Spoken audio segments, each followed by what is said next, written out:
Hi, friends. Welcome. Sorry about that. That was my fault. Why everyone is not on time here, and now my stuff is messing up like it normally. So I apologize. Friends, welcome on into another session of Nyakin. My name is RolltheMisadventures. You can call me Roll. You can call me Misadventures. You can call me RTM.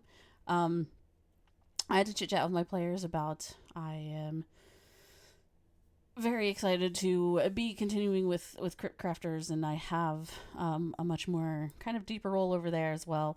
Don't worry, Nyakin's not going anywhere, I promise. So I just had to chat with them about my expectations as a GM in the future and things to come real quick, and what I kind of foresee the channel going, and where I want to take it as RolltheMisadventures travels this world of TTRPGs. We're doing something different. I like to do kind of get my players together after every major milestone and chat with them about their own characters, answer questions from them, and get their feel about where things are going. So it'll be a different session tonight. We'll continue on with session next week, where we will see the group deal with the downfall of them finding their third pearl of protection for the world of Nyakin, as they continue to travel onward to try and save the world from Melanthian Iridis, the dragon and necromancer that have threatened the world, this newly formed world of magic, mystery, and this crazy group of misfits get to come about it. Couple of things.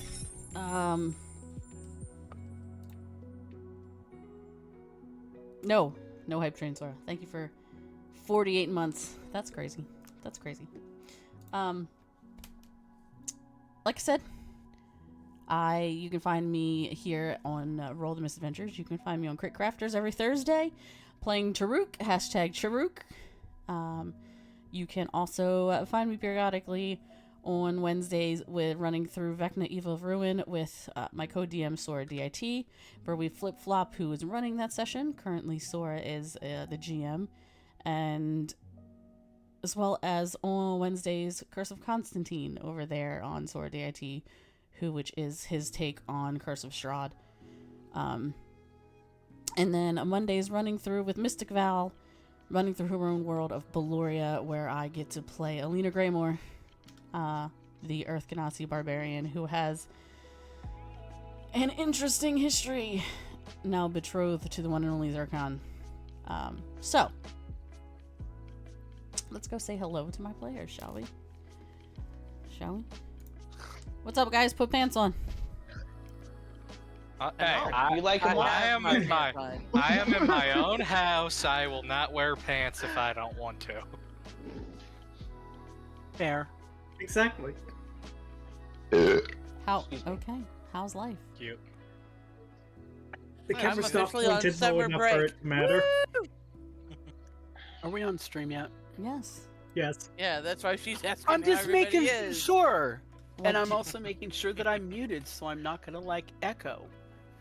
So, we're going to go around really quick, and even though this is not a regular session, we're going to go ahead and tell everyone who we play and why we do what we do. So, don't give me that look, Raven with bobbles. Guess what? You get to go first.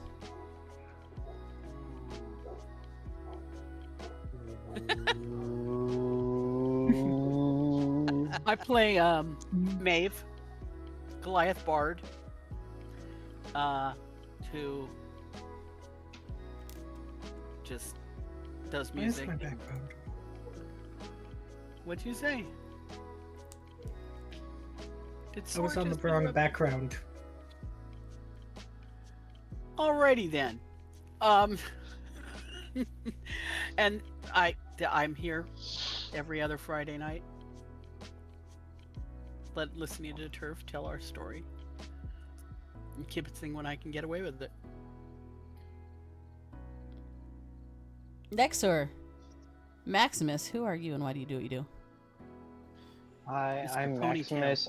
I play Diablo, a human paladin, Oath of Vengeance, and he does his best to pull as much aggro as he can while hitting hard.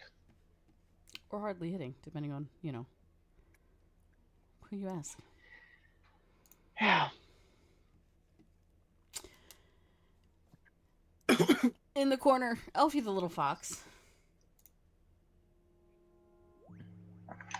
I am Elfie the Little Fox, and in this particular group, I play Dalamar. Dalamar is a high elf sorcerer. He is also the fiance to RolltheMisadventures NPC Saya, and loves to jump up and down on buttons that get reactions and make her blush. And she'll tell you she hates it, but she knows secretly that she loves it when he teases her. You know, that little dragon you showed us yesterday, Yes. when you said jumping up and down on buttons, you are now that dragon. That is Dalamar. Next to Dalamar, we have Cosmic Lion, who's fairly new to the table in the group. Kind of, sort of, but... Here, Lola. I'm Cosmic Lion. I play Draven, the Shatterkai Warlock, who, in combat, keeps his distance, shooting people with Eldritch Blasts and getting as much damage as he can. While outside of combat, he kind of sticks to himself, but he does enjoy screwing with his teammates when he can. Screwing his teammates or screwing with his teammates? Screwing with. Yes. Okay, just making sure. he Inquiring minds also want to likes know. screwing with NPCs named May. Yes. And pretending That to was be her classic. conscience. And That I, was of good. course, will be your master of ceremonies, your game master. Roll the Misadventures. You can call me Roll, you can call me Misadventures, you can call me RTM. I will also play the wondrous Saya Udolpho Daenerys, the Asimar druid who is betrothed to Dalamar. So, last time you guys went and finally got your third Pearl of Protection. We got a bow and that seemed to like Dalamar in this specific instant, which was a hard fought battle. You guys ran into an interesting character underneath the depths of the deep, a ranger-esque named Ched. So ultimately in came the cavalry, and you guys did defeat them and get the bow. Maeve tried to talk some sense into Ched, but Ched was not having it. You guys got to go on Captain Zalamar's boat and travel the 7 seas with Captain Zalamar. Zalamar? Just sell them. Zalamar. Just sell him. Yeah. And fight a storm elemental and get some water breathing potions that he had, and inside you did a puzzle of interesting proportions. Got separated. Y'all got separated from the party where Draven and Diablo went off on their own little excursion. Found some trolls. Decided not to fight the trolls. They did. I thought They did We fight we the trolls. destroyed them. Yep. We literally destroyed them. Fought some trolls, killed some trolls. Yeah. Whereas the other team, Maeve, Triss, Dalamar, Saya, all ran into some chests that were mimics. And you guys were eventually reunited and continued on. So, what do you guys feel about from the time? So, and everything that set this off was Maeve's premonition after getting the Loot of Storms about Dalamar and he being seen on a ship in their misty form, tied up, but even their misty form wouldn't let them escape whatever was holding them. So that is, and then upon touching the bow, Dalamar got a premonition of some form of higher plane, the shed in white, and a cave, and 2 daggers sitting in that cave. But he also got a premonition of a young Shadar Kai, and what you can assume to be a lord of the manor. And they heard only one word as the premonition faded, and that was simply son.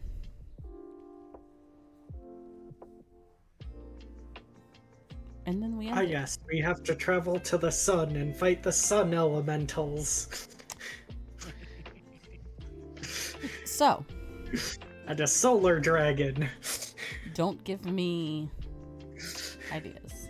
Why are you doing that? Why do you tell God like these far out bizarre ideas that she's just gonna run with and kill us? Because fuck you, that's why. Oh, okay, we don't want dice. Fuck you back. Cool, Sora. I'll remember that. Darkness is coming up. Yeah. Ooh, winter is coming for him. You know what? Let's no, do she this. already did that. Maeve and Triss, roll a straight d20. Oh my God, are you No, serious? why? You started it. Mom's mad? I was doing it as a bit. Anything you say in session can and will be used against you in a future session.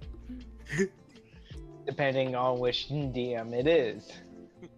All right. 17.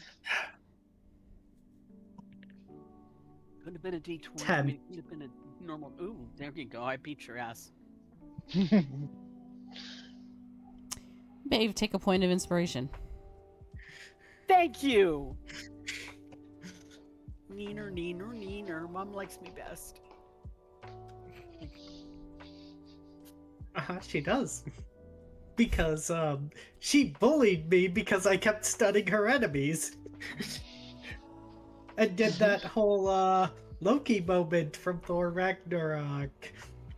Yes! That's how it feels!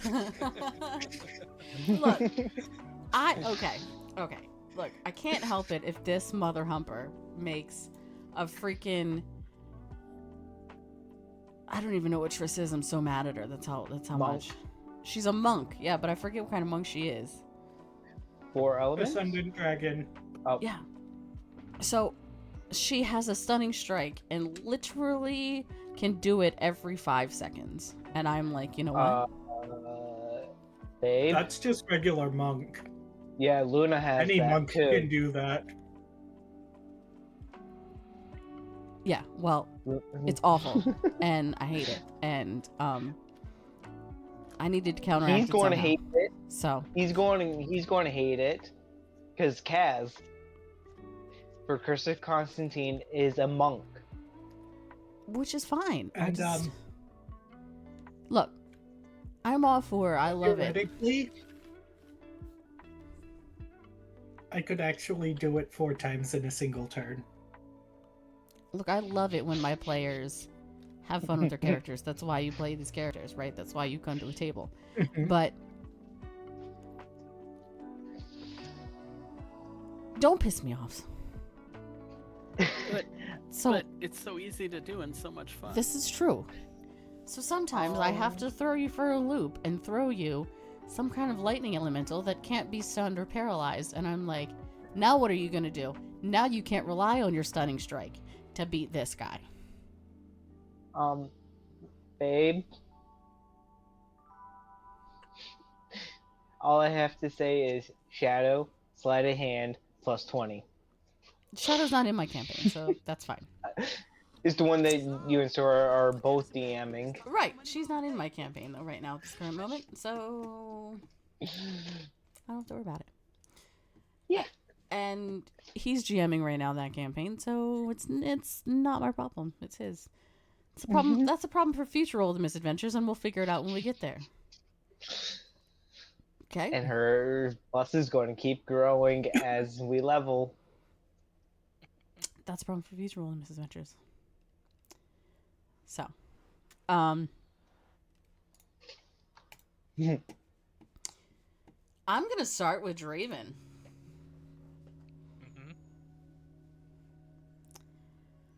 What were your thoughts at the end of last session? Well, at the end of session, after you revealed what the vision was, I'm really excited for what's to come of it, because up until now, Draven's kind of been like a side character. She's just the funny background guy. Which I've enjoyed, but it'll be kind of nice if this goes the way I think it's gonna go, to get him in the limelight a bit. Also, something that I've been doing with his character, he's becoming less and less animalistic since he's been traveling with the rest of the party, because beforehand he was like closed off from the world for like 90 years. Just living with his own guilt. And now he's traveling with people that he considers friends now, and he's regaining his sanity bit by bit. So I'm really excited to see what's to come going forward. Good. Regaining his sanity, huh? I'm gonna have to fix that. So, what is your vision, without giving away too much, what is your vision for Draven? I mean, it's hard to tell right now, so... Because, like, what he is right now is kind of what makes him him. Like, the damage of it all, but, like... I don't know, just kind of going forward, forgiving himself, and, like, moving forward. Maybe starting to take better care of himself, and maybe finding a way to break his pact with his patron. I don't know, but other than that, it's just no real plans going forward. Just keep doing him what he is. It's all gonna depend on how this pans out. I do have some ideas. Do you have... No, I kind of read some of your backstory, obviously. Do you have an exact pact in mind that you made with your patron, or is that up in the air for me to play around with? So, it's a little up in the air, because, like, when he made the pact, he was on the verge of death, and he made it wasn't out of love, it was out of revenge. He wanted revenge on the people that hurt him, and his mother. So, I don't really have any ideas for, like, the terms of the pact. I mean, obviously what I created later on with his lore and why he does what he does, if you know, you know. I don't really know about it. He was also very young when he made the pact, so... He made it Anakin Skywalker story. That could be very interesting. He doesn't have a love interest, so... No, but Sand People killed Annie's mom. Yeah. So it's only half Anakin Skywalker. Well, that's what sent him over the edge. Yeah. And then losing Padme makes him plunge. That could be him. Because you know me, and you know me in I like to... I've done it multiple times. Bring in characters from other things. I've brought in Crowley, who is now in a pact with... Actually, I don't know if I'd really call it a pact, though. Who is in cohorts with Seiya, from her being the one to eventually kill him with his own dagger.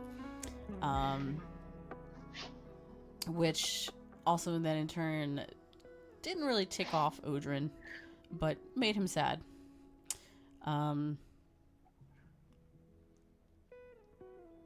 I brought in Luca and Nagisa and Varik from Darkness. Told them a little bit about their end story. That was fun.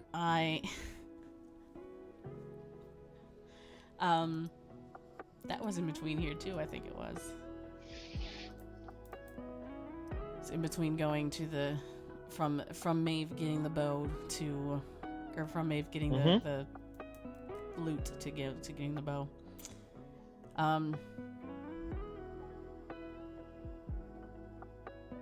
Yeah. So who knows? Maybe we'll see some old friends. Maybe I'll have Alistair make a jump in. Or maybe even Ezra.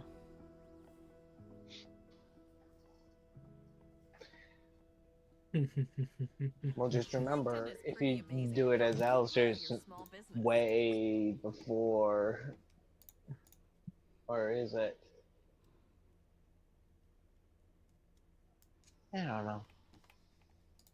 I'm just rambling, sorry. It would be after, because technically Alistair didn't ascend into like warlock status until after campaign 1. Gotcha. To patron status until after campaign 1. So, yeah. He was like on the verge of patron status and like kind of learning his newfound powers as we were ending campaign 1. But he never actually like ascended to patron test status is what it was. I think that's how we decided to go about it anyway, Sora. Yeah. I just realized.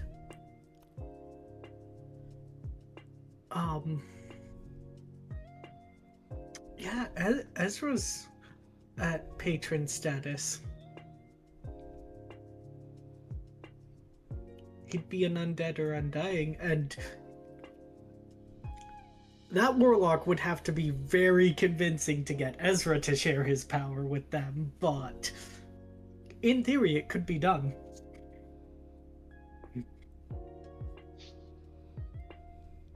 Kaz goes over to Ezra and goes, "Hey, Uncle Ezra, just piss off my grandfather and father." Or maybe there's a dark side to the happy-go-lucky Luca that you've all met. Oh, I'm sure there is. Dun. I mean, come on. Yeah, I've heard about the dark His side. father is Lucifer.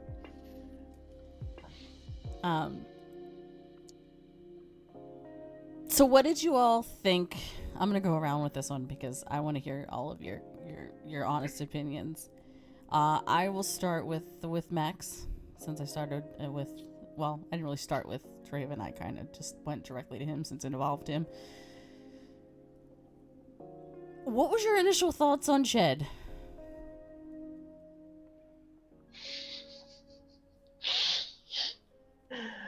Let's see.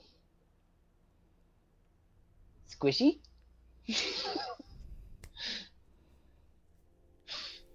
In a Ched's parlance, Ched funny. Because Ched didn't like fire, so why not? Be squishy. He's squishy.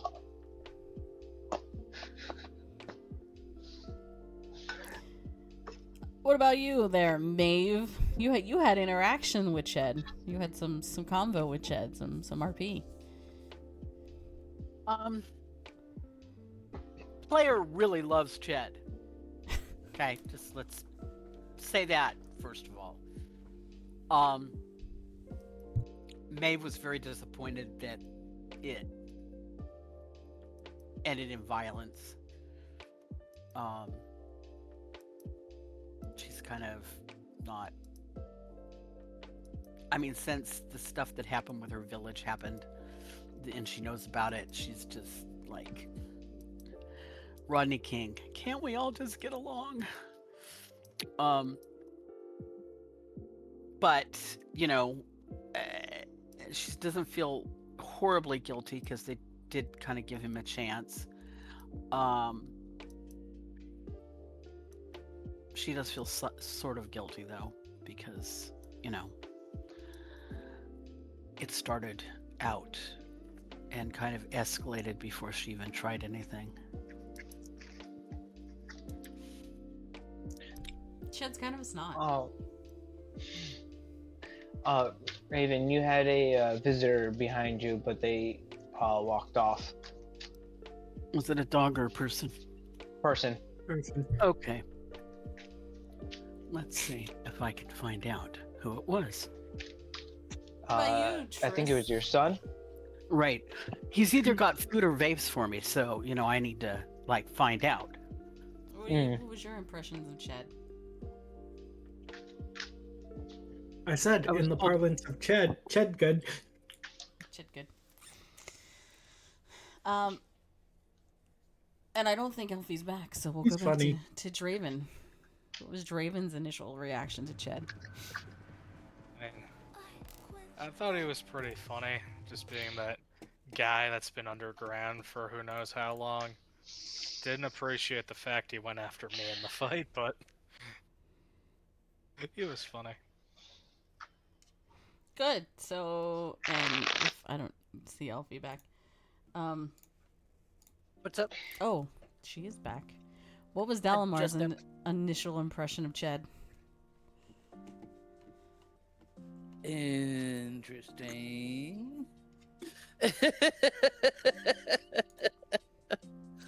Best way to say it. Ooh, fire! No likey fire. Fire, fire, fire, fire, fire, fire.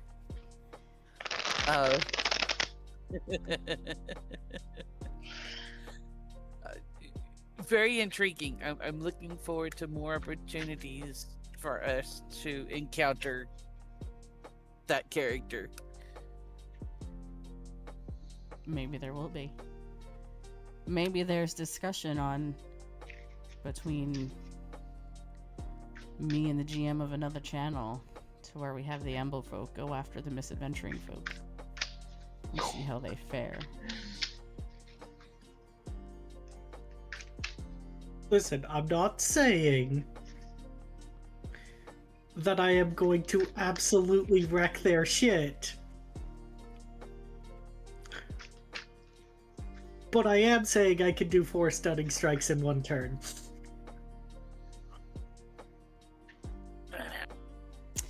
I don't know. Provided you have... Let's visit that for a thought process. The Ember folks are at level 3. We're at level 10. So, we would have to... I didn't know we had a level up. No. That's good for me to know. So, the Ember folks would have to come to our level, most interestingly enough. But Max and Raven, you were around that specific crew last night. You saw them fight at level 3. I saw Taruk almost fall into an eternal pit of darkness. Well, that's kind of because Taruk's kind of stupid, but we love her. You also saw Taruk bite the throat out of the evil character. Mm-hmm. How would you think they would? Well, wear iron turtlenecks. Go on. How would you think?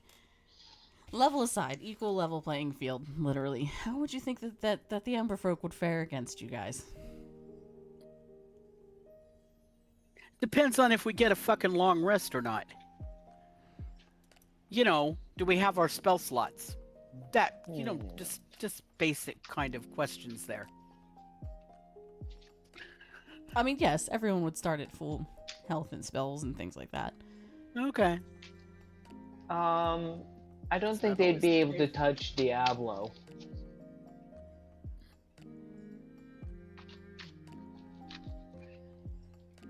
Okay.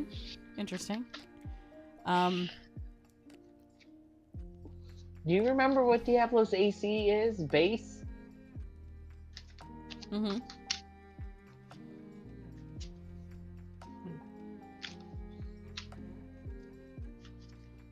So chat, this is fun for me because I am a part of that Ember crew. I play Taruk. And I've been playing with them. We were on session 14. And I know those characters. These guys do not. And we were missing a vital person from our team last night. Which is probably why we struggled so much on that fucking fight. But aside from the fact that Taruk tried to jump off the cliff, literally. Mid-combat, no less. So requiring a athletics check. So Raven and Max were in chat. They, were around, and so they got to see a little bit of the Ember Squad kind of do their thing. But I just wanted to know because, I just wanted to know. See, my answer kind of depends. I've seen a little bit of the Ember crew. So, firstly, it depends on how far away they start from each other.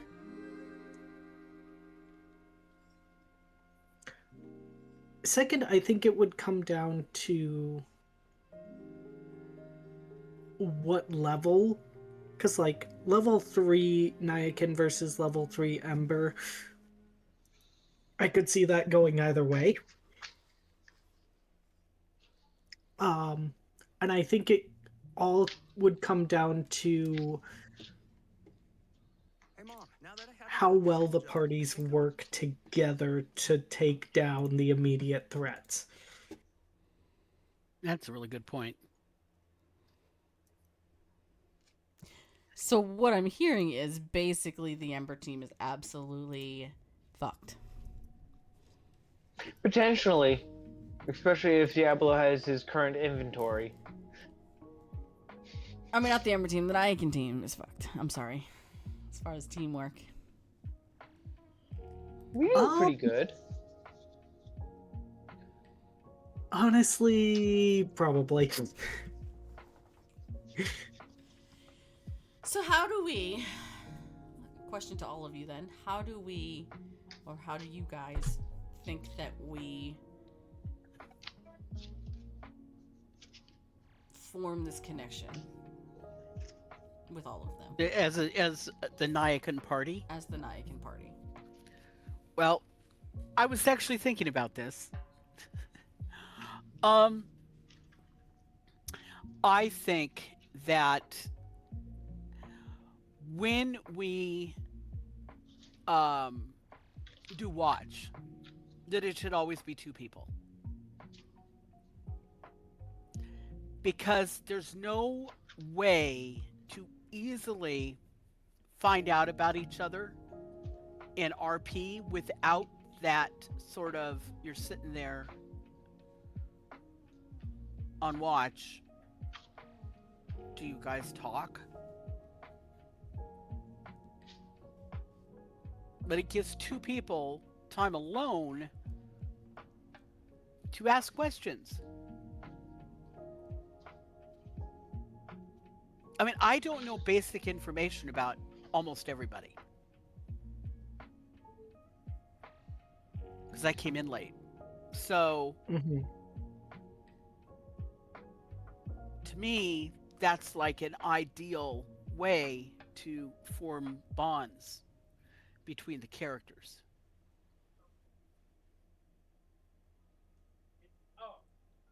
Agreed. I would think so too. Because you guys have been in some pretty perilous situations, some pretty life or death situations that would think in time would bring you guys kind of closer, but there's still this slight disconnect. Like, you guys work as a team and you guys deal with each other as a team, but there's only a few senses of I'm going to bat for this person. This is why I'm going to bat for this person. This is why this bond is worth it to me. I think. I could be wrong. What do y'all think?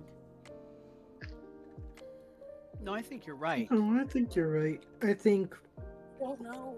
Oh, right sorry. now we kind of have our I feel like our own cliques within the group. heartburn over this any day. What is it? I don't know. Rather than being a single unit. Do you need me to get Well, you but I anything? think that would be eased up by, like, I don't know. just having one-on-one time between two people. Mm-hmm. You know, not in a group where you can just hold back and disappear and not participate in the conversation. Or where you would hold yourself back because you didn't want to say whatever it was in front of everybody. And you find out different information. So, and like I said, as a player coming lately to the game, It quit. I, would relish that opportunity because, I would divulge things about myself if asked. I would ask questions. I would just try to find out what's up with each of my party companions. And in that way, it would, like those of us who are spellcasters, if we know we're going into a battle, we can then bring up, like, hey, I prepare my spells every morning.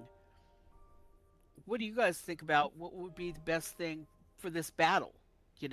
And if there's another spellcaster, like that's a cleric or something, like, I'll do mainly healing spells, but, and like talking about it so that we're more coordinated. But we've got to get to the point that where we know enough about each other, we have another level or two of trust, and that we can have these conversations, and it's not just the spellcasters.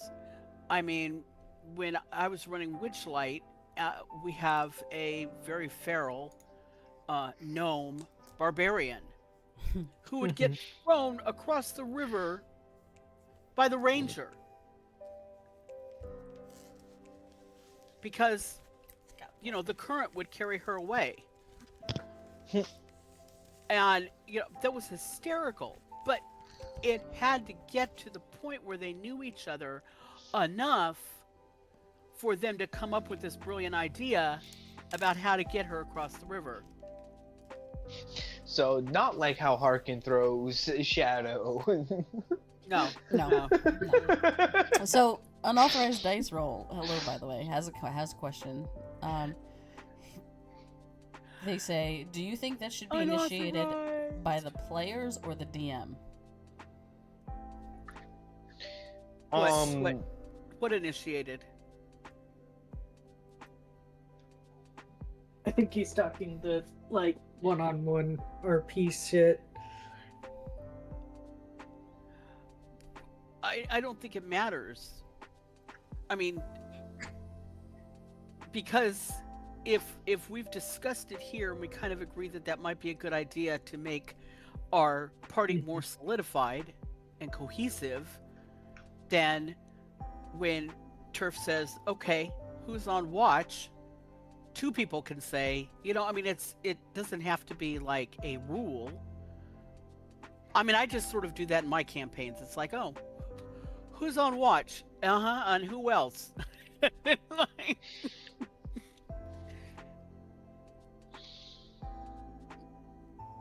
yeah.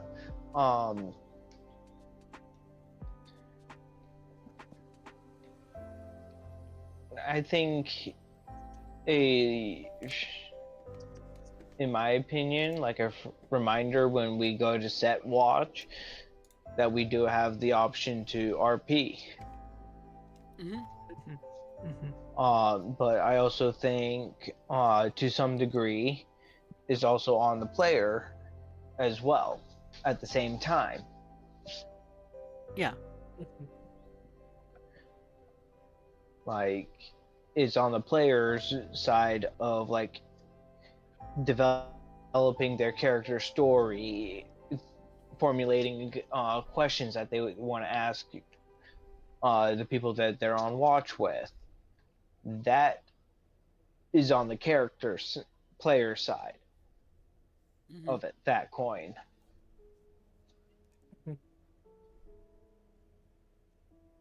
I mean, even just committing to a conversation. You know, Yeah.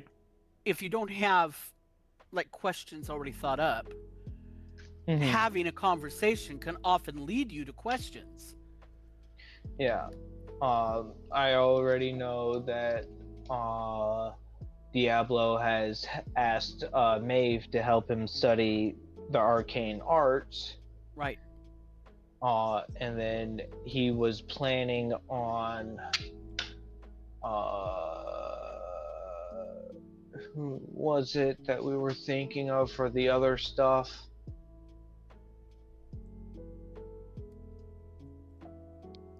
I'd have to pull up my downtime notes. Yeah. A specific feat to get more skills. Mm-hmm. And then we were still figuring out how to get him like some of the fighter stuff that I wanted to get him without Having a multi-class. dipping into yeah. Well, I think that like above the table, the three of us ought to talk, because I want to put that into your channel and pin it. So that, and I need to type it, because if I'm keeping track of the hours, Mhm. then I need to be the one like changing it so that it'll Yeah. be current, because I was going to do it in Foundry. And that goes for anybody, like in the party. If you guys have something that you want outside of your initial class to do, because I'm gonna try this thing where no one multi-classes. I'm gonna try this new thing. And we run a campaign straight through with what we got. But like Diablo's doing, if there's something that you really, really want, let's make it happen. Like, and we can sit there and figure out who can you learn it from in a party, or even if it needs to be an NPC where you like sit down and he writes directions or something, and you follow these directions for X amount of hours a day, something like that. Or the NPC travels with you for a period of time or something. Can I elaborate a little bit? Yeah, absolutely. Yeah, it is. Do you mind? No. Okay. I do this in my campaigns, and Foundry has a downtime thing. So my rule, and I think you're talking about this using the same rule, correct me if I'm wrong, is for every 2 hours of downtime, you get one roll. And it's either you have to beat a DC, or you're just collecting the points on a D20. And Turf would decide, I would make my suggestions because I've done this before, and Turf would decide with the player, whoever it is, what it's going to be. And then it's up to the player to say, hey, wait, we have downtime right now? How many hours? And okay, I'm going to roll 3 times since we have 6 hours of downtime. And that's it. That's how it goes. But I can write up the rules that I use that so far Turf has agreed with to be able to get an extra skill or something. And it could be, like you want proficiency with thieves' tools, or you want to learn how to be a blacksmith.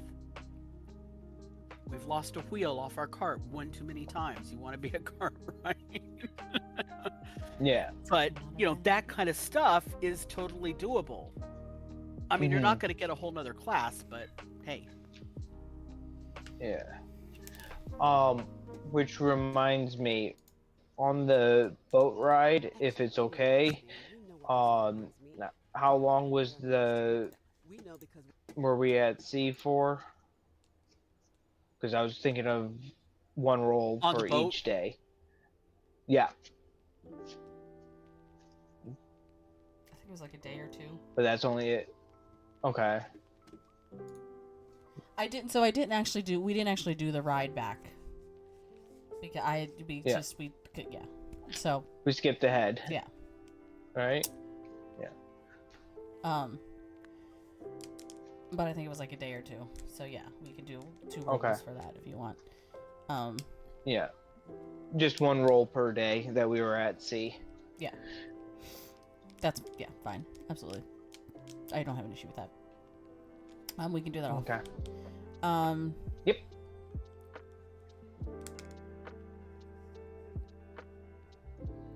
Yeah, so talk to Draven a little bit. I guess no one else really knows at this point in time yet about that. Because Dalamar never got the chance to tell anyone about that vision. Yeah. Yeah?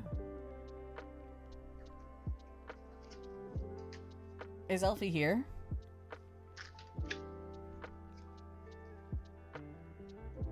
No. Elfie? That's fine. I'll pop up to Trish real quick. What did Trish feel about Claire coming back all of a sudden? What was her initial reaction?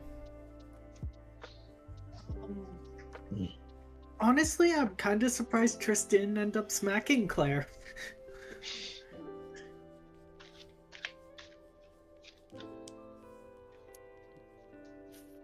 What was her thoughts? And then wrapping her in a hug. Her thought process going through when she wasn't there and then she was. Like, from point A to point B, where was Triss's mental headspace? From the moment she left, Triss felt very, very abandoned. And for the first time in a very long time, felt like she was not good enough. Everybody ready? 1, 2, 3. Aww. Okay. I can see that. That's rough. Because, I mean, growing up, Triss pretty much had everything handed to her. She has not had to work for much in her life.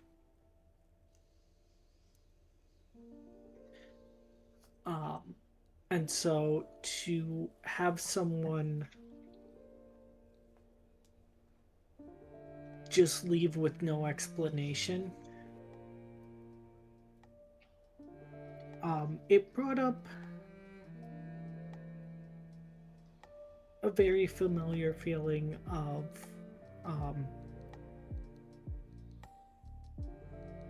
her adopted brother suddenly disappearing with no word, and no one knew where he went. And Triss's brother ended up blaming her. And so it just brought up a lot of bad memories from before Triss left the kingdom of Aloin to search for the Crown Prince, her adopted brother.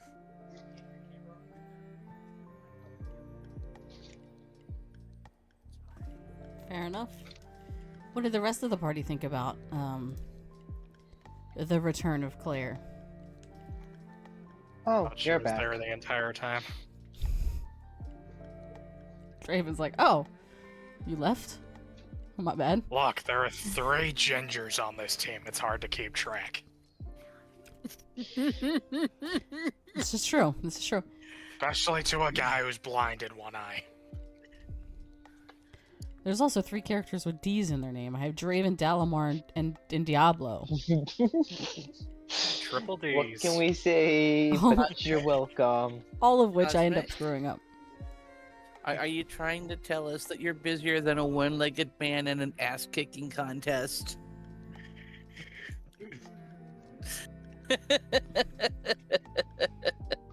Is that what you're trying to tell us there, sir? And you thought Zareth's 2Ds were annoying. Oh dear God. Oh my god, you did not have to fucking go there. You so did not have to go there. I didn't have to. No, you didn't have I to. just missed Seriously, something did and I'm not not have gonna, to. All right. I'm not gonna ask what it is. I'm gonna leave it be. I officially I quit will explain off stream. every campaign I'm in. I quit it all. I quit. We're just end I- stream. I quit every campaign. We're quitting. Alright, bye. Good night, guys. We're done. Out of here. I think that Maeve, when she realized that Claire was gone, it was like, damn, she did Triss dirty. This is not good. She probably would have asked Triss at some point, like, did you and Claire fight or say anything? You know, are you okay? But, I mean, she wouldn't have, like, been real pushy about it. But yeah. That's rough. Diablo or Dalamar? Dalamar, you kind of you. Let's go to you real quick first because you kind of had a similar experience. It wasn't as long, but Dalamar did not know where Saya went off to for like 15 minutes. And was not happy about it and basically chewed her ass out, asking her, where the hell did you go? Why did you leave? You don't do that without telling me. And she tried to play it off like it was nothing, and Dalamar's like, no, excuse me, you don't understand. You don't leave like that without telling me where you're going. I had no idea where you were. What the hell were you thinking? Obviously you weren't. You know what just hit me? It just hit me. This is a great idea. We need Luca and Dalamar to start a club, a support club of spouses or significant others doing shit that they probably shouldn't do.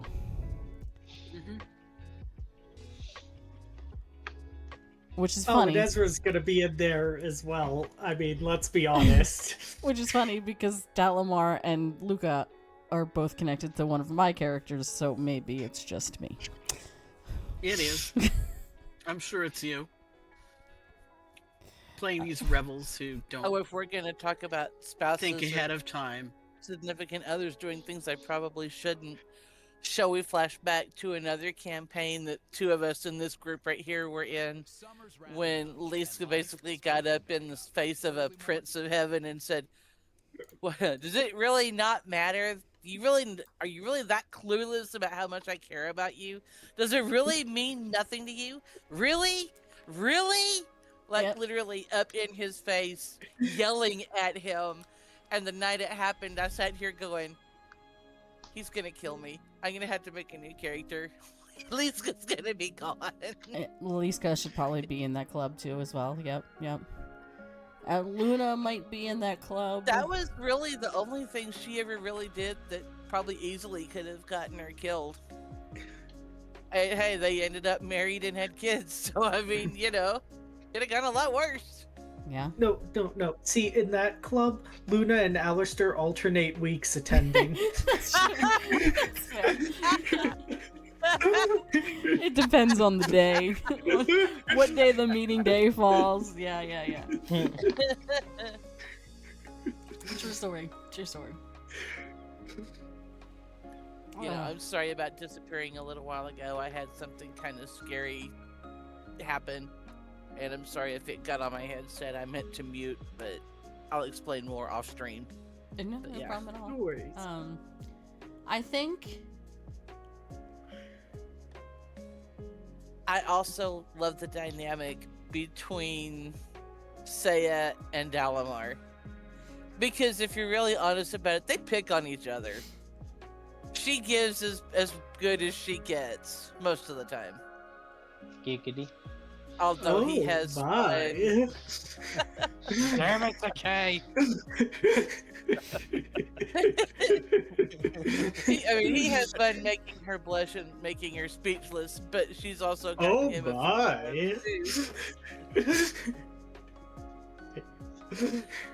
much like you're blushing right now. I love you, T.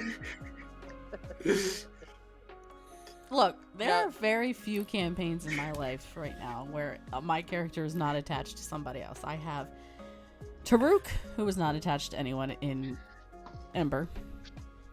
I have... Yet. I take that as a challenge to join Ember and romance you again. You didn't romance... Bro, I came after you. Let's not get his thing straight.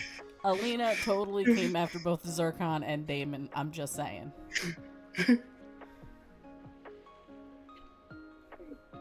Yeah, and Tara went after Volante. And Tara went after Volante. so Let the record show that this individual has now romanced not one but 2 vampires in her campaigns. God damn it, true. So I have made it a goal of mine, with my normal table. I'm gonna romance, like everyone. It's gonna happen. So, the beginning, I started with Max. That one was kind of unexpected, but here we sit. Now we have Dalamar and Saya, which was a talk. Like, we chatted on and off about it. And then I was like, I haven't romanced Sora's character. I was like, Zircon, doing it, happening. And then this motherfucker goes, well, Zircon's not going to come along and it's going to be Damon. And I'm like, well, shit. What the fuck? And then I'm like, Alina can't romance Damon. That's what? All right, maybe she'll just be best friends with Damon. And then we brought in a new set of characters, and it was Tara and Volante, or Cilantro. And I'm like, yes, Tara can romance Cilantro. So that happened. And then it was like, all right, we're going to go back to Alina, and, you guys get to pick if you want to stick with Alina or Tara, whatever, one of your 2 characters. And then this motherfucker Sora over here has now 3 characters that he can choose from. And who does he pick? Damon. Then I'm like, well, shit, now I'm back to square one. So, now Alina has romanced Damon after being betrothed to Zircon. So, there's that. Just saying. I still laugh because Willow and Odrin all started because I made a comment to Sora one night. Just, man, it would be nice for Willow to have somebody, because everybody else was pretty much paired off at that point.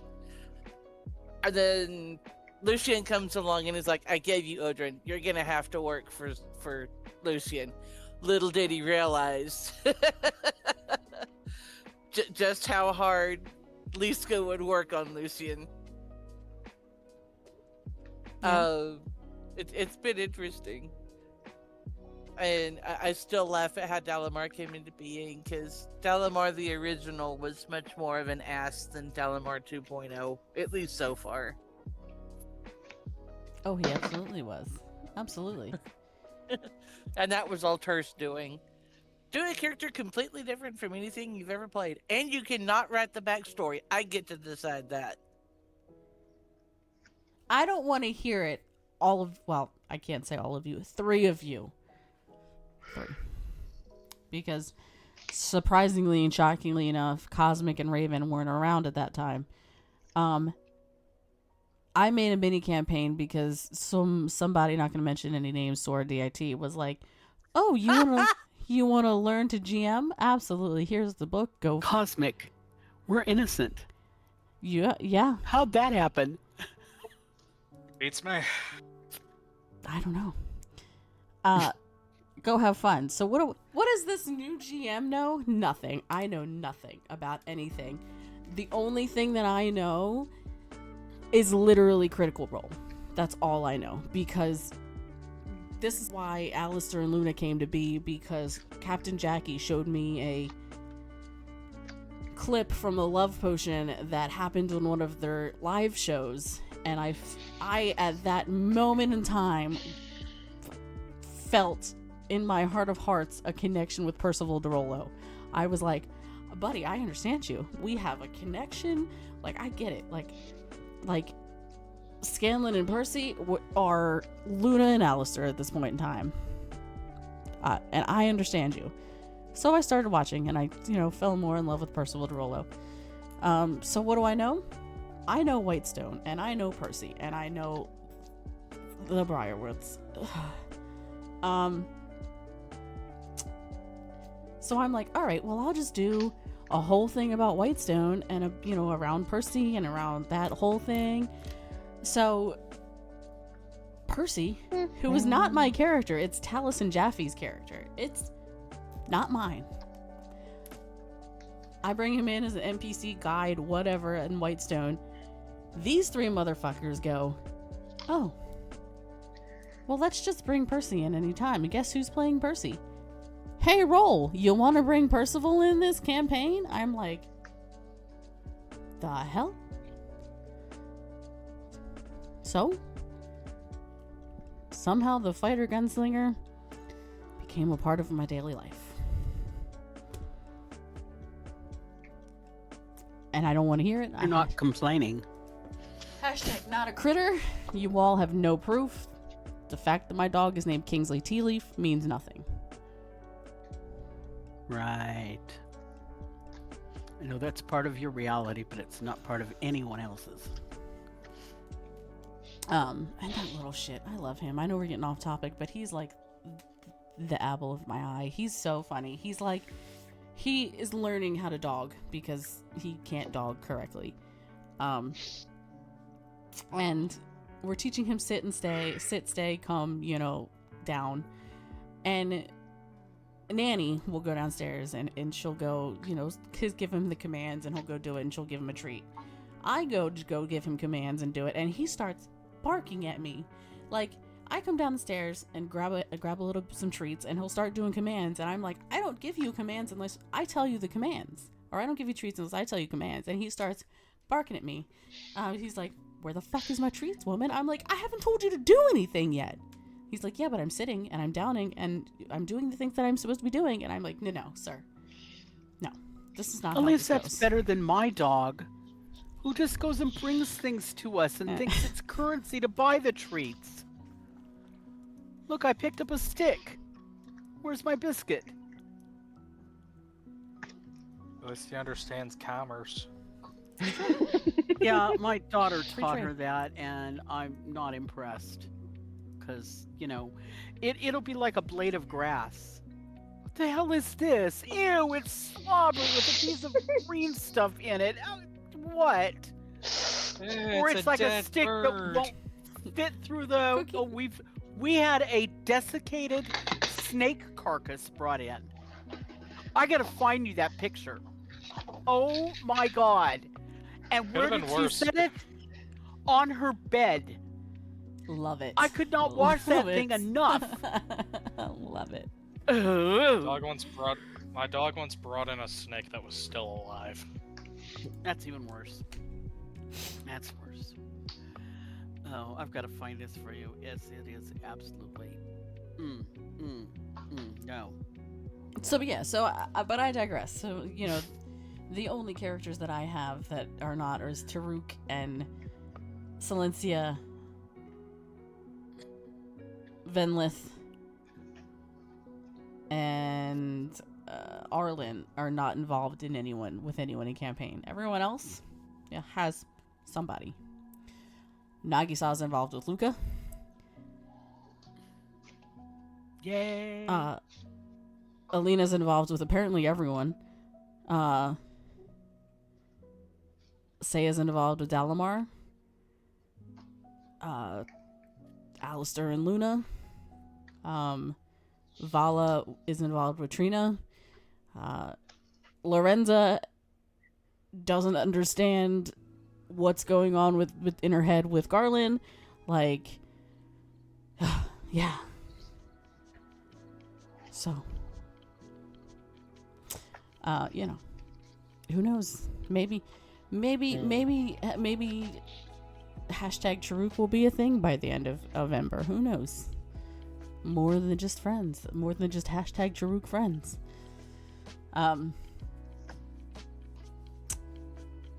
Yeah, so Dalamar, now that you're back, what did you think about your vision? What was your first initial reaction of your vision in this whole with That the was my initial reaction. Huh? Still kind of trying to process through what all of that's gonna mean. I hope somebody wrote it down because I don't remember all of it, but I still remember the end of that, just sitting there for a minute like, what? It means that Draven is going to have a great family reunion. Oh boy. That's what it means. So we'll start with Maximus.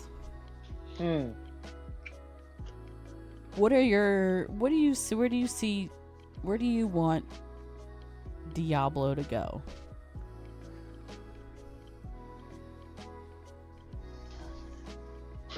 To be fair, I haven't really put too much thought into it. I just know he does his best to protect his allies to the best of his ability too. And he sees all the party members of Nyakin as his comrades. He's going to trust them and hope that they can trust him enough to let him pull the aggro that he's trying to do. And that way he can protect them.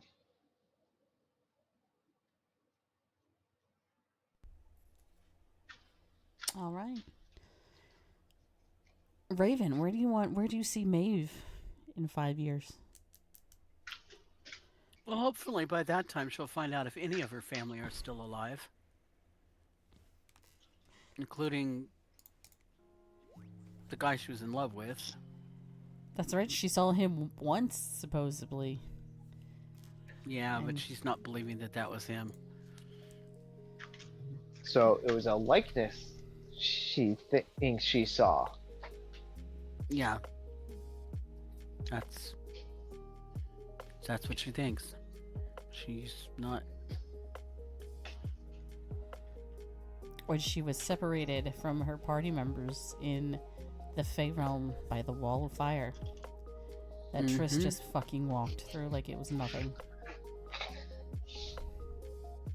Sorry, not sorry. Well, we also threw some witches through it. That's true too. You did. I did. Draven had a good meal that night, I think. What was Old it? hag Witch gumbo? stew. Hag gumbo or something?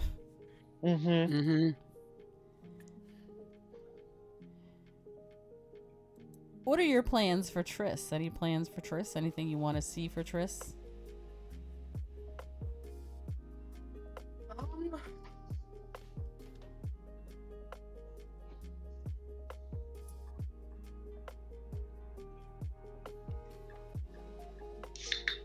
So right now, Triss is at a point where she's very confident in herself. And hasn't really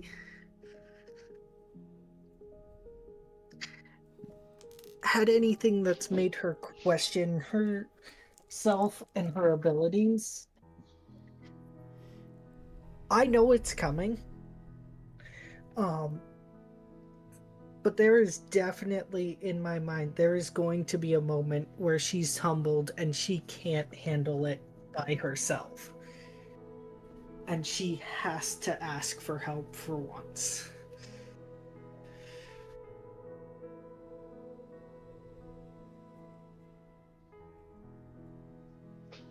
That's gonna be a bitter pill to swallow. Yeah, it is for her. Yeah. Kind of already For happened on the Triss, boat. that's... I mean, kind of, but not to the extent where she's had to swallow the pill. Like, yes, she was stuck for a second, but... A second.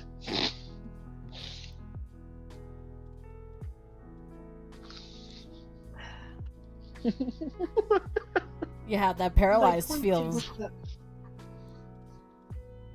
she herself has not been in a situation where she's been forced to rely on someone else for a second.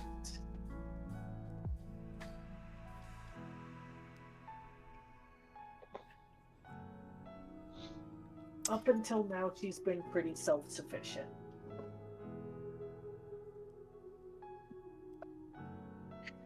Yeah, that's gonna be rough. Yeah. It's gonna be rough for her. What about you, Dalamar? I'm curious as to where Saya and Dalamar's story is going to go. I'm curious and excited to see what's going to unfold between those two. Because in some ways they're very, very different. But then in some ways things will happen and you're like, okay, who's doing this? Is he doing this? Is she doing this? Are they both at this point? You know what I mean?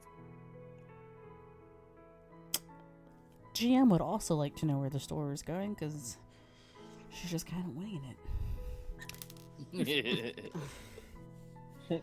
Though, Noted. More romantic notes from Dalamar to Saya. Got it. Though I'll give you a hint to players. GMs usually wing things 99.9% of the time. No, really? It's more than that. We don't know anything that's going on in our campaign. And it's our campaign. Sometimes it all has to do with what the players did to mess up the first plan. You mean like when we created ice cream? Yeah. That's on me. I'll own that one. It's okay. That was so much fun, though. That was so funny. Thank And May's goodness for conscience Draven. was hilarious. May's conscience was hilarious. That was the best. I think I gotta bring back May. I think you all miss May. No, we don't. I can have today. No, this is your conscience. You need to do this. You need to do that. You I have guys a miss conscience? me. What?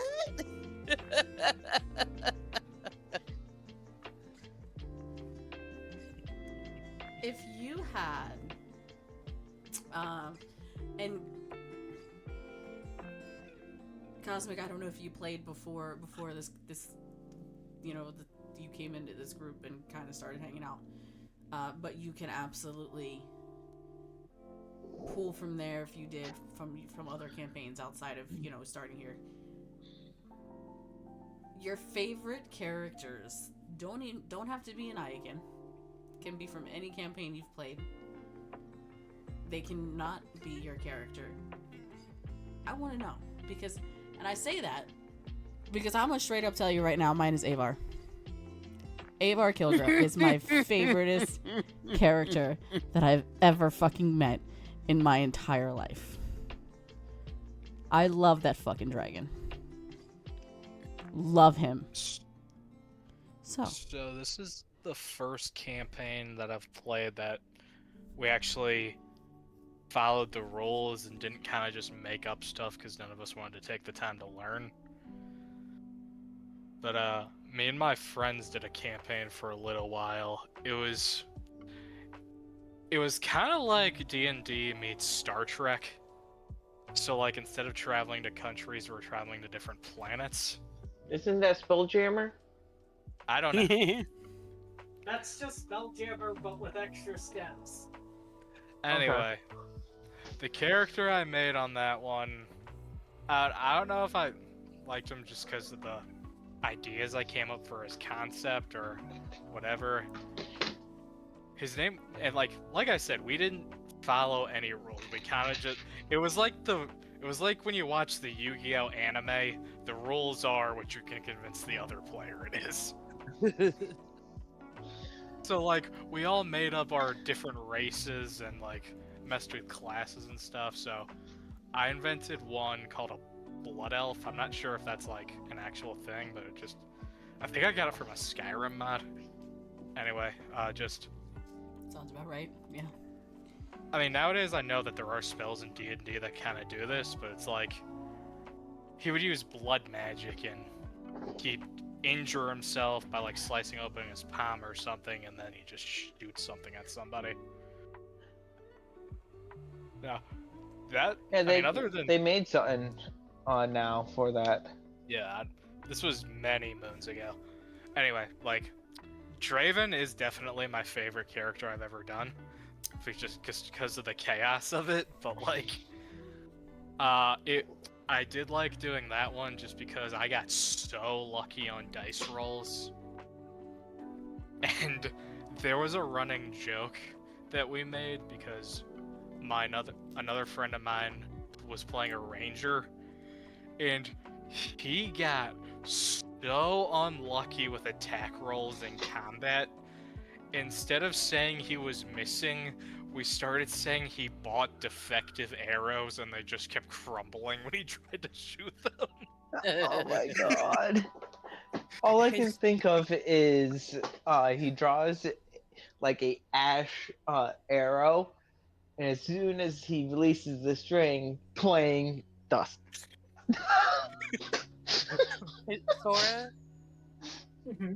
wasn't it you that had a character that ended up romancing a doorknob? Or was that someone else that I'm thinking of? It sounds like No, that was David. He Was romanced the door. doorknob sentient? So I'm gonna go with, though I feel like I know hers, Elfie the Little Fox. Favorite character? Yeah. One that I've played or one that someone else played? Doesn't matter. Like I said, mine is not my own character.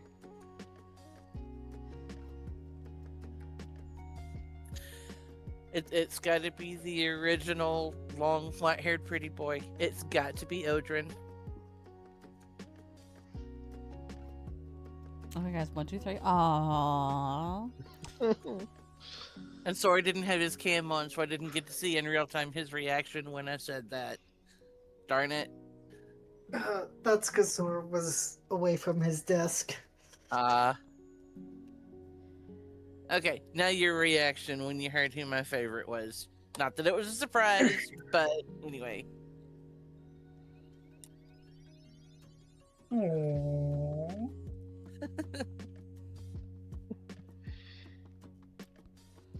Maximus, what about you? Oh, that's a really, really hard one, honestly.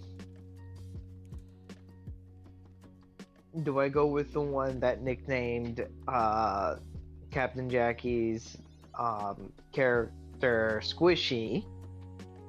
Do I go with the one that we all had a laugh at because of how stupid I played him initially? Or do I go with the one that I truly enjoyed the most? I don't care. What, you mean you didn't want to admit that you had fun when you had jumped out the window not realizing a dragon couldn't fly yet? No, she could fly. She just wasn't big enough for me as well. And I figured we could glide down. But no. Plummet. Mm-hmm.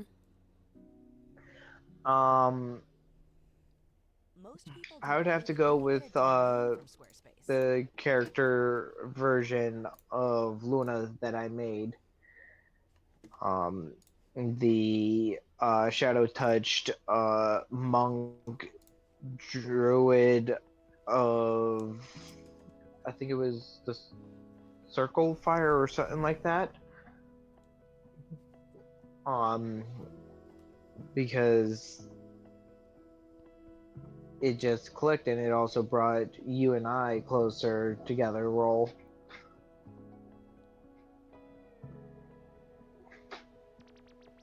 That it did. I mean, I don't know if you can get much closer than being engaged. Married. And married. Well, look, it's being worked on, okay? There's also a kid between us. See? 2 of them, actually.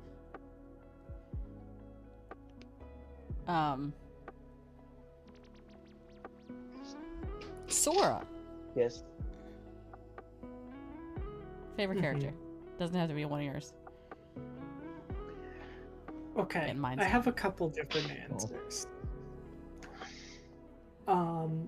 A favorite to role play has got to be hands down Seraph 7. I miss Sarah. Oh my god. Oh. Can you do me a favor? You and I need to Do bring me- him back. Because I usually don't call out my lurkers, but I know someone's lurking. Give me a little bit of Seraph 7 for a minute.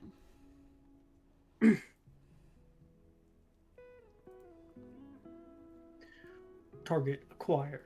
Engaging hostiles. But wait, What's a boyfriend? what's a boyfriend?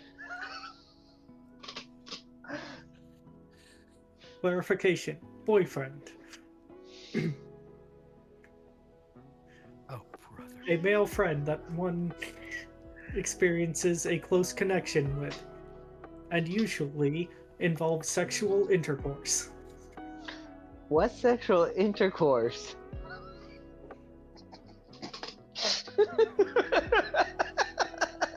When a man and woman love each other. Do very you want much. me to do that one on stream? Because I will, but it may get No, turf demonetized.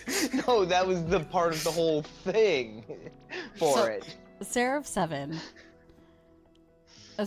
First, let me ask you this, Raven, because you know.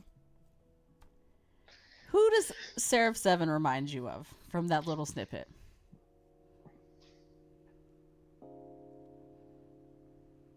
I mean, sort of like Avar, but also Garland. There you go. I didn't even think of Avar. That's kind of funny. Yeah, absolutely, though. Yeah, I can see it. Yeah. So we play with our friend Gendron, who has a Warforged artificer named Garland. Not quite as literal as Seraph 7, but still, like, these two need to meet, because that would be hilarious. Lorenzo would lose her shit because she couldn't deal with 2 of them. She'd be like, you know what? I'm done with life. I'm just done. But like the moment he's introduced this character, immediately I went, holy shit, it's Seraph 7. Because I think he had this fork or this spoon that, and he still has it, that was like his world. And no one in the party knows anything about the damn spoon, other than, for some strange reason, Garland has an attachment to this spoon.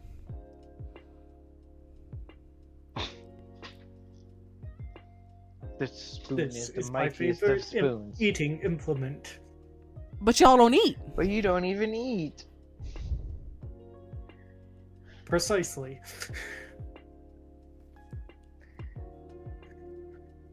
And last but not least, Raven with Baubles, who is your favorite character? This I'm very intrigued to hear. Because I think I know the answer. But I might be shocked.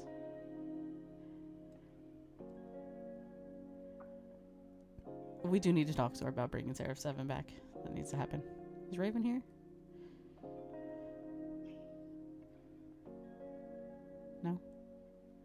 She just decided that she didn't like life, apparently, so she decided not to be here anymore. That's fine. Do you all have any questions for me, or anything you want to tell me, or ask me, or input into life? Out of the characters you've seen me play, which of my characters is your favorite? Hands down, Willow. Hands down. I think so. So no, I don't joke because it's a very serious thing for me. Avar is one of my favorite characters in the entire universe. I fucking love Avar. But Alistair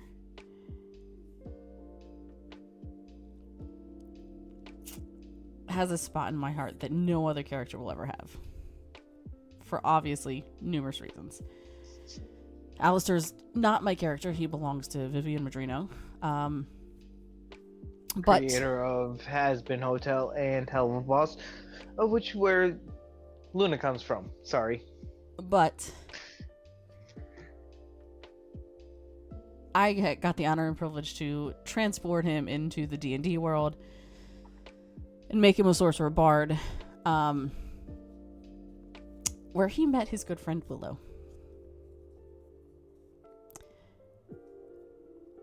Yeah. He was very standoffish to everyone in the party, including Akira, who he was supposed to have like a connection to in the beginning. Sam shot him when he first came on the scene with an arrow in his arm, and Aragon had asked him for that arrow, and he was very confused. Like, I don't know why you want my arrow, but sure, why not? That's fine, take it, whatever, weirdo. And Willow was the only one that wasn't afraid of Alistair. So, she came up, they started talking, and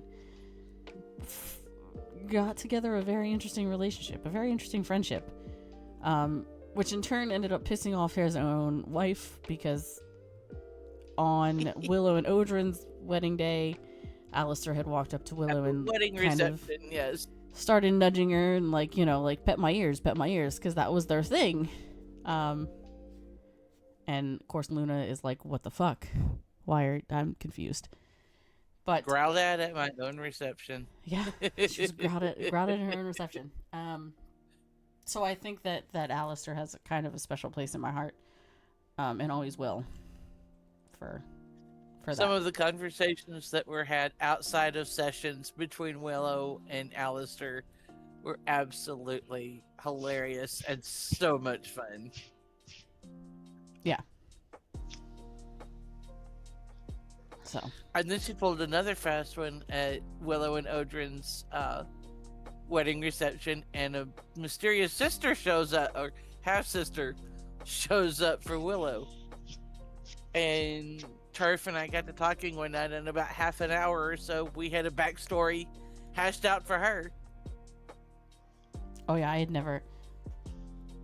That was not something that I was ever.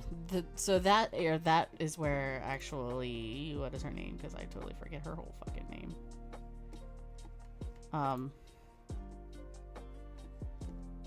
Ducky hates it. I love it. What? Arlen's full name. I remember my the God. last part of it, the name of the first. Arlen Bree, Cordelia Galanadel, first of their name. Is what it is. It's her full name. And the half sister that Willow had that Hawthorne had no idea of. Basically, her mother had an affair with another high priestess of Lolth's husband. And if Mother Malice had found out, there could have very easily been a clan war in the Underdark. So technically, sort of, by extension of her half-sister, Willow was also kind of sort of related to Drist, which made me grin. And in fact, Sora being Sora and being the amazing off-the-cuff player he can be with characters sometimes. When the twins were born, just showed up, and she's like, ah! He's like, oh, hi! Raven, since you're back, Yes, who's I your am. favorite character? Zyrtec presents Zyrtec the Scientist Andy. Can be yours, doesn't have to be yours, doesn't have to be this specific campaign. Mika and Luca. You damn straight better say Mika. What the fuck out of you. Those How are like about this, playable Jen? characters. I like the 4 original from Atlantis Rising that we're writing. So I love those two. I love that fucking dragon. I'm obsessed. I'm obsessed with that dragon. Let's be real. I'm obsessed with that dragon. you're not the only one. Well, at least it's not a bad dragon you're obsessed with. Well, that depends on what season you catch him in. Yeah, he's a big, like, he's distracted. I think he's... that went over her head there, kiddo. No, that also depends what season he's in. Mm-hmm. Well, Nope, not touching that one. works either way for Amar.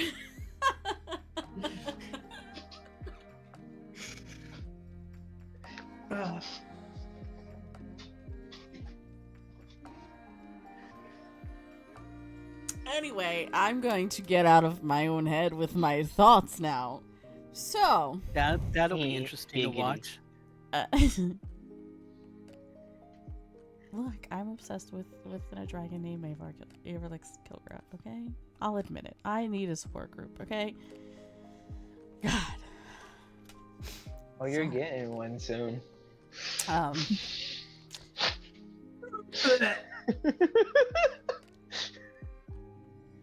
Max, She said she needs a support group, so I was offering her one in terms of me. I love you with every ounce of my being, but you are no Averlix Kilgraf. I am sorry. You are no Averlix. You're right, I'm not. I'm better. Are you? Here's the thing. I'm a person, he's a book character. Actually, he's a D&D character, but that's okay. Are you? Look, there's a reason why, never mind. So, what else did you want to know about campaign, friends?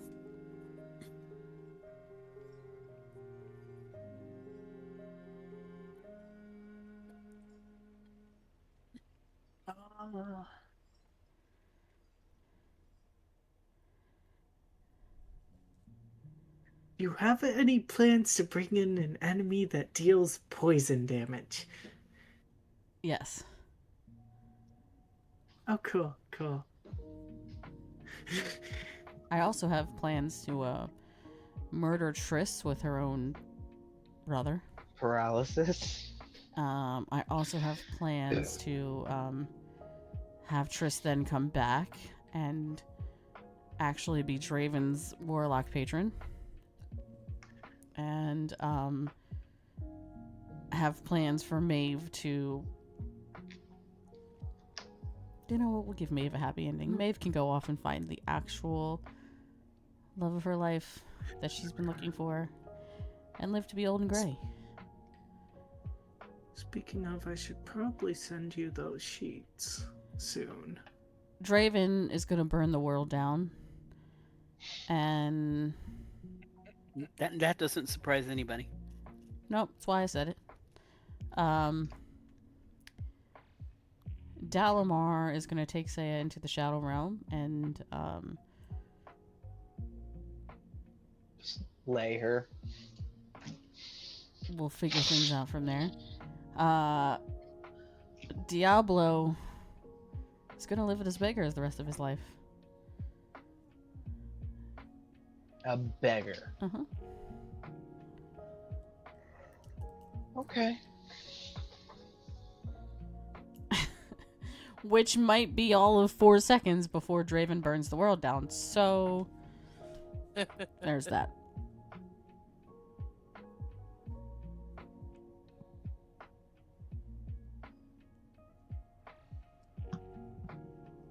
So, are you guys? So who? Okay, so I know. Actually, I think it's just no. Well, Dalamar just got his. So it's actually just Draven and Diablo. You guys are the only two left. Well, except for Claire. The only two left of the party who doesn't have their Pearl of Protection. What if you guys had no hold bars as far as weapon or armor? What do you guys see that as? Like, what is your biggest fantasy? I think for Draven, I think some kind of cloak of invisibility. They got those. They do, but I can make it better. As for Diablo, you and I have discussed the armor set that I would want to get him.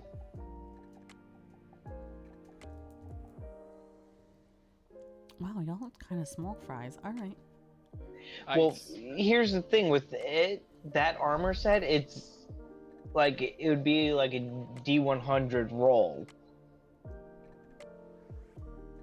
for its effect to actually go happen, and the only way that that effect can happen is if he hits 0 HP.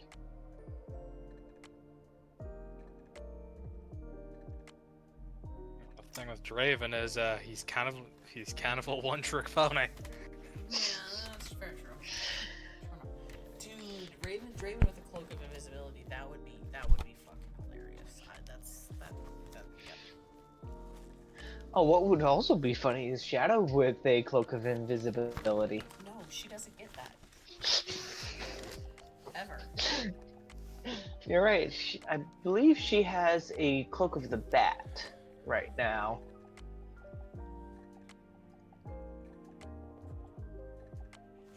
Yep. I was right. Cloak of the bat she has, where she can polymorph into a bat once per day. Sora, can you send me, because I totally forgot what we talked about. Having you come in. Oh, yeah.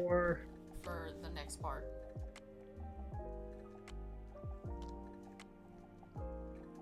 I'm stupid. Like the next part of campaign. Like bringing someone or someone in. Oh, right.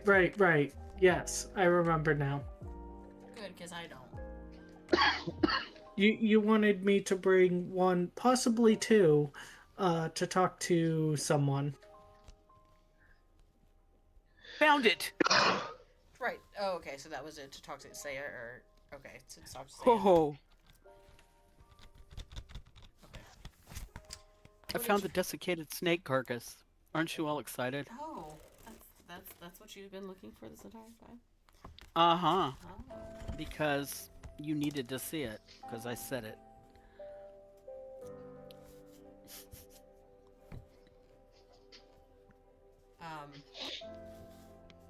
Let's see. Let's go back.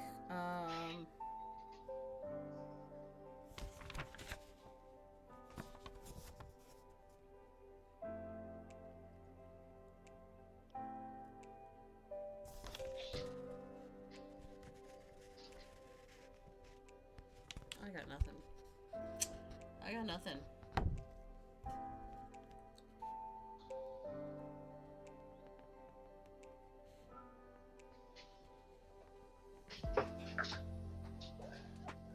Please let this go to the right place. What?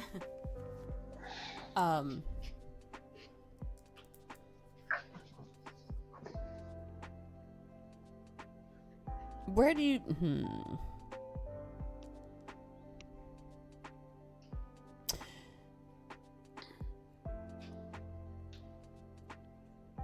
What? Is there an interest for a campaign 2?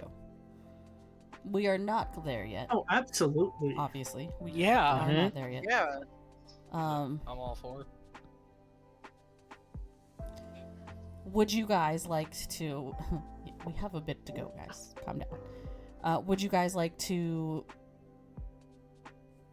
keep it in the same world of Nyakin, and like, would you guys like to run it during the time of Melanthia and Iridus, where this whole other group has to figure out some other catastrophe that is plaguing the world, or completely separate, like after Melanthia and Iridus, and like the world has recovered, and now all of a sudden the world's in turmoil again because welcome to the life of a millennial.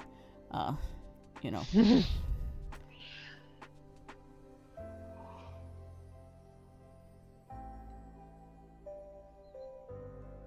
I'm okay with either, honestly. Because if I remember right, I do have a backup character for you for Nyakin already whipped up. Because I was So we could always just use him. thinking about actually doing, I might even throw it into this campaign where my magic users, you always have a possibility for something bad to happen on your magic spells. Are you kidding? Thanks, user, for the wild magic. For every spell. Oh, he doesn't do it for every spell, I've noticed, though. He doesn't do it.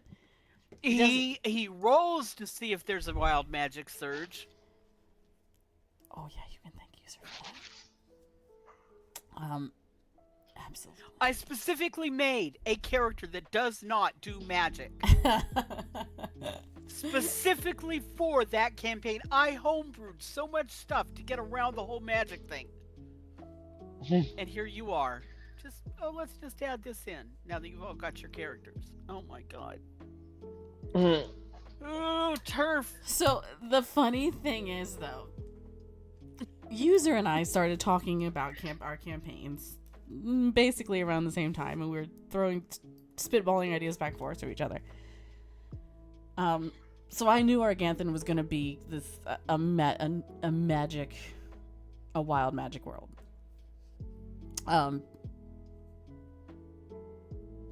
So it's kind of been in the back of my head for a long time.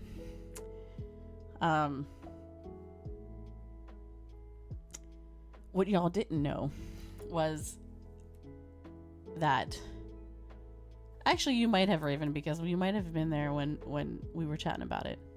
I feel like it was in a group, and I feel like you might have been the one to bring it up. It might not have been user.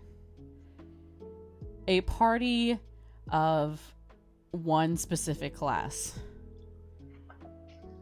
But he's a rogue or something like that. Yeah. We're all bards and we're a band. That's cool. That's a good idea. With one rogue. Can I just say something? Sure. We are planning for Extra Life. Okay? Which is chaos, and it's amazing.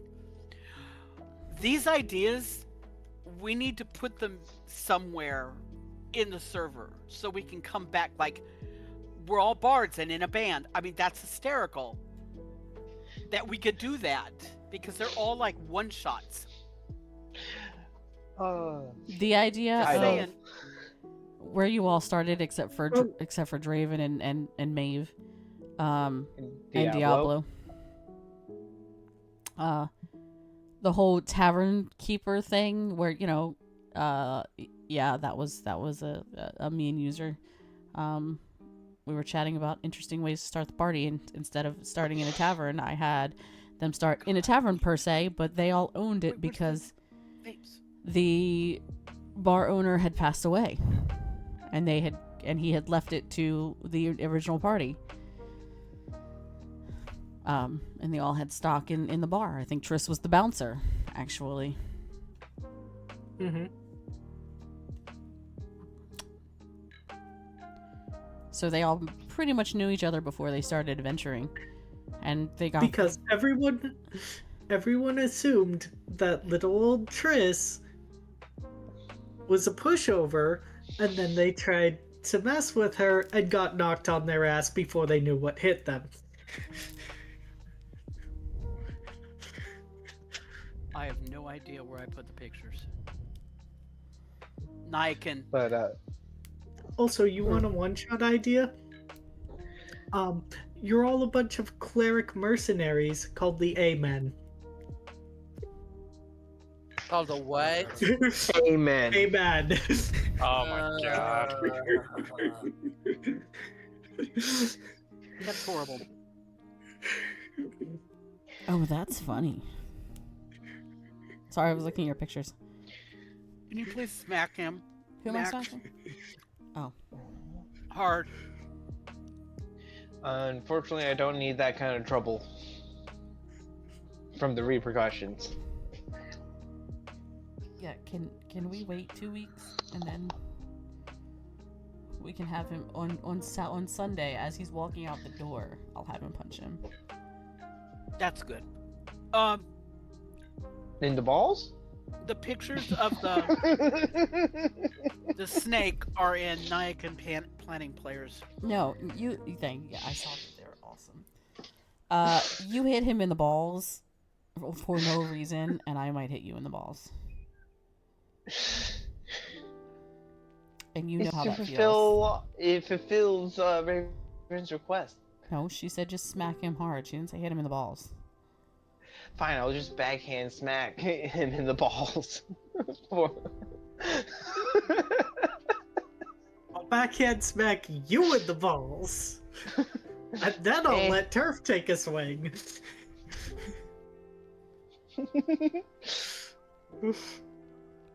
I've hit you in the nuts before. Straight on. All of it. Just whop. She That is did. So lame. That is so lame. Max thinks he can get away with saying just about anything as long as he does the little heart thing at the end. I was Rather. He thinks that because we're not in the same room together. Yet. And he's still 5 hours away. And she knows which form of a heart I was doing, too. Well, the form doesn't matter, sir. Well, you always say it's a heart, and then 2 fingers up, like that. I do Hearts out, this. thumbs up. Hearts out, ears up. I'm gonna knock Ears. him out. So, what You know else? why. What else in this wonderful campaign that we want to chat about?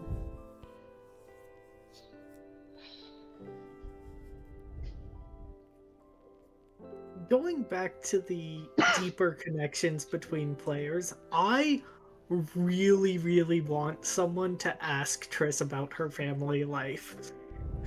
Because it's fucked up. They will do it the first time they're on watch. Let me guess. She's a heiress to a rich family who owns a temple, forced her to train in it,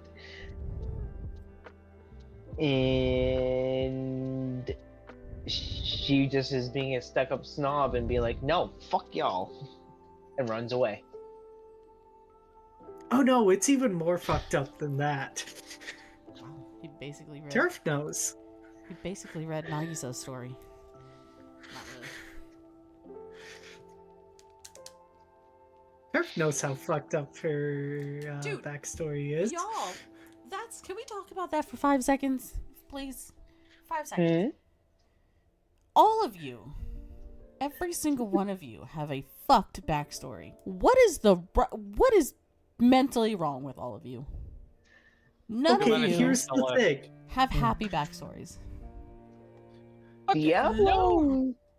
You're not supposed Happy to have people happy backstory. don't go adventuring. There you go. Why not? Why can't a person one day wake up and go, you know what, I really love my life here living in this small town of Hoboville. But, you know... Because that's not a D&D campaign, that's Stardew Valley. That's Animal Crossing.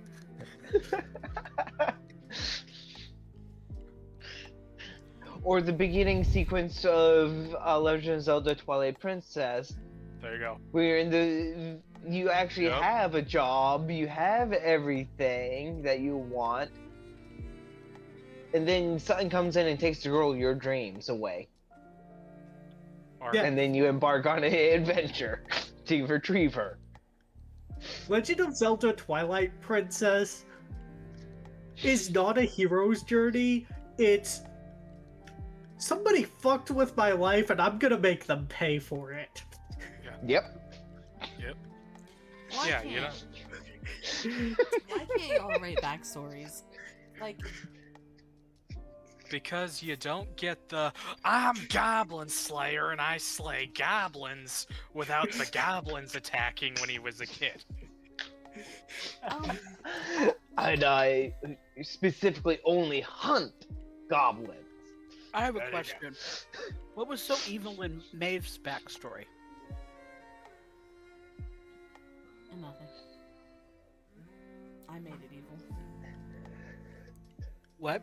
I made it evil. Something's wrong with you then. If you're making someone else's backstory dark. And it wasn't really her backstory that I made evil. It was her reality currently at the moment. I made Look, Turf, it's simple storytelling.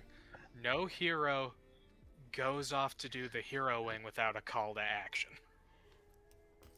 What? That's literally Disney, right? Belle wanted something.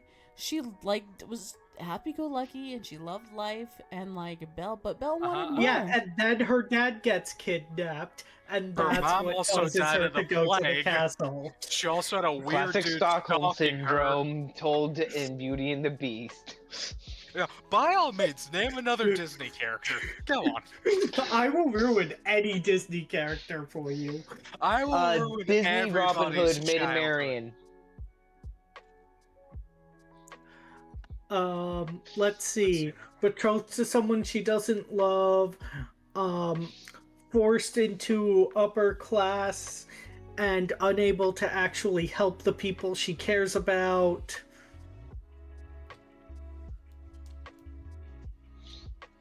The dashing rogue comes along. Okay. Dashing Rogue comes along and immediately falls in love with them. So, campaign 2, none of y'all have tragic backstories. This is gonna be None of boring. what? Tragic backstories. Okay, you know which character's my character. Maeve is the only one that can come back. Because You know which character. Neener. I made her present day. That's what happens. See, you have a nice backstory, and I make your present day suck. Okay, fine. I've got a wizard whose backstory doesn't suck. I'm not saying it sucks. I'm just saying it's. Why Yeah, I can't- got nothing. Why, I got nothing.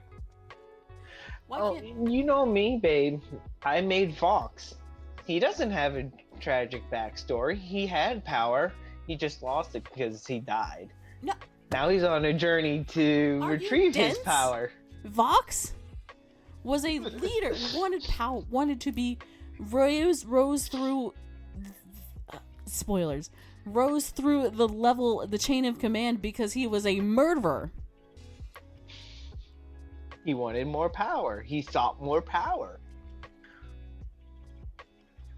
I have a wizard who was basically just born. Literally. The entire V Tower is built on the fact that he electrocuted 40 people in one go. Did he do it on purpose or by accident? But it was his fault that they were all there for sure. Alistair Hmm? was a cannibalistic serial killer because of his father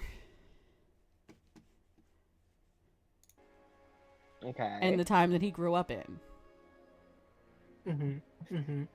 Okay, but still, you never answered my question.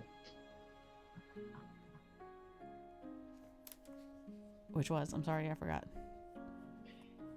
Is it really his fault when it could have been an accident that they all got electrocuted?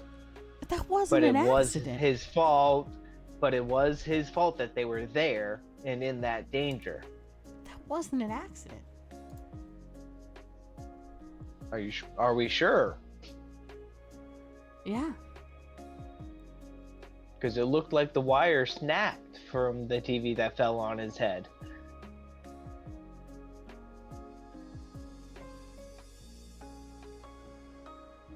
We're sure. They call him a cult leader. Yeah. It's his fault that they were there. But do we know for certain that it is his fault and that he caused the accident to take place in the first place? By the way, I'm totally calling this right now. Vox for President 2027. 2028.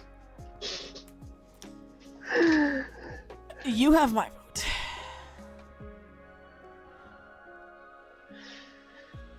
I mean, don't tell Alistair. Anyway. But, yeah, everyone except for Maeve, because I made Maeve's story suck. She actually had a fairly decent backstory where, you know, her mentor, her initial mentor passed away and she got his loot and I think the only thing wrong in her backstory was her family kind of disowned her because of it. She wanted to be a bard. No, they didn't. They let her go be a bard. Oh, They see? supported her in that. But after her mentor died, she decided she needed to travel. Oh, see? Happy people can travel. Look, the difference between a hero and a villain is how they respond to trauma. So then, for Twilight Princess, that would make He's out of line, but Link- he's right. that would make Link the villain. Link's an anti-hero at worst. Fair point. Because he didn't know of the world calamity that was happening. He saves the world, but for the wrong reasons. Yeah. What about Thank you, Hero. Alfie? Yeah. Do what? What about you? What do you campaign wise think that would what would you like not specifically this campaign for Nyakin at the current moment, but like you're in, you know what, I'm gonna do this for all of you except for Sora because and maybe except for Raven, we'll see. I'm gonna put you in the GM seat. If I gave you Nyakin and said have a campaign, what would your ideas be? Y'all would hate me because we'd end up in the Feywild again. Shocking. Why does this not shock me? But there's all kinds of fun things that can hide in the Feywild. Not everything there is evil. Ah, yes, but not everything there is how it seems. Exactly. That's what makes it fun. What about you, Draven? I hand you the reins tonight again. It's now your campaign. Fuck, I don't know.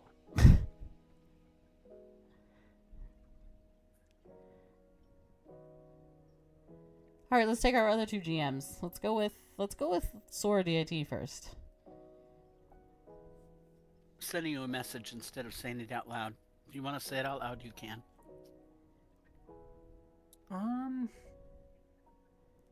I say you now run campaign 2 for Nyakin.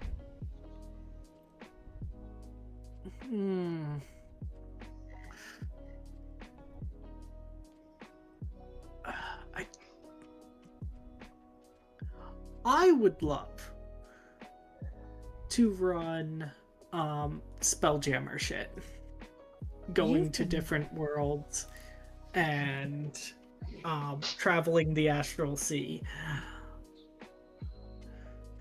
Someone let this motherfucker run a Spelljammer campaign. He's wanted to run a Spelljammer campaign since I fucking met him. Read my message. All those years ago. Unfortunately, not everyone at my table wants to run a Spelljammer game.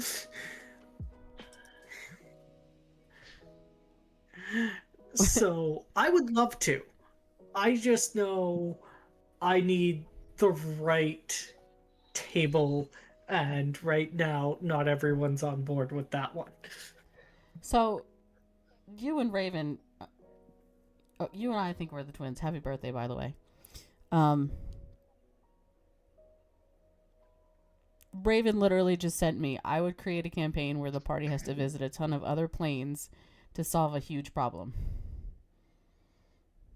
And then I wrote, oh my god, we almost have the same idea. I also, at some point, after I order this again,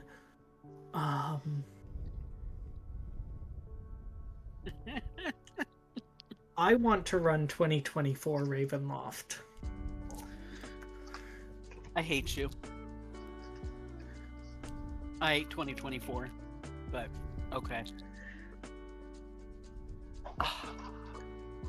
I can understand, you know, the hesitance towards 2024. I don't have all the rules for 2014 memorized, okay? We cannot move on to 2024. I would be so confused. As a GM. Wait, no, that wrong year. The wrong decade. Yeah.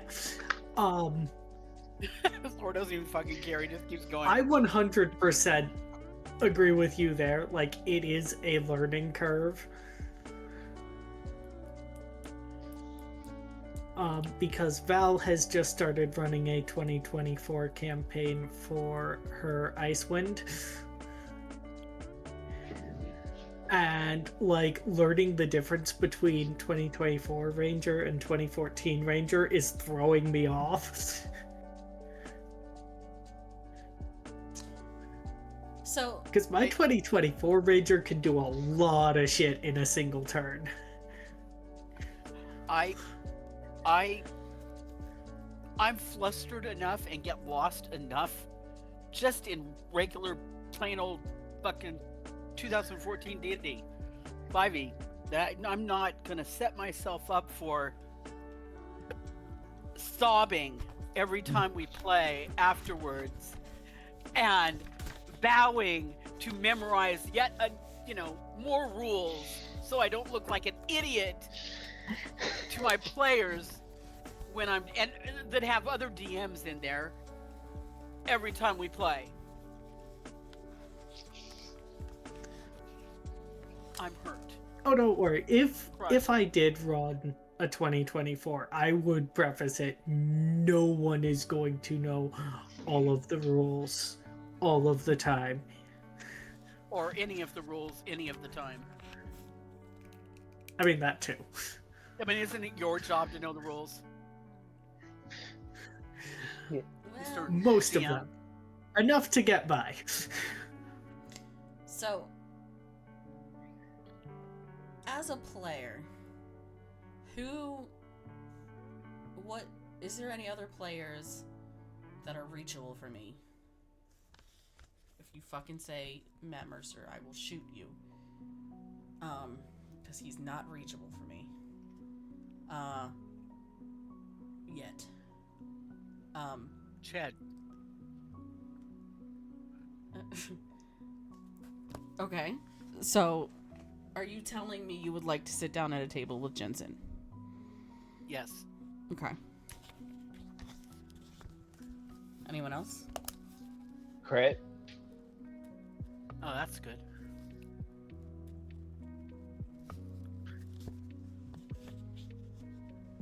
The answer to your question is yes.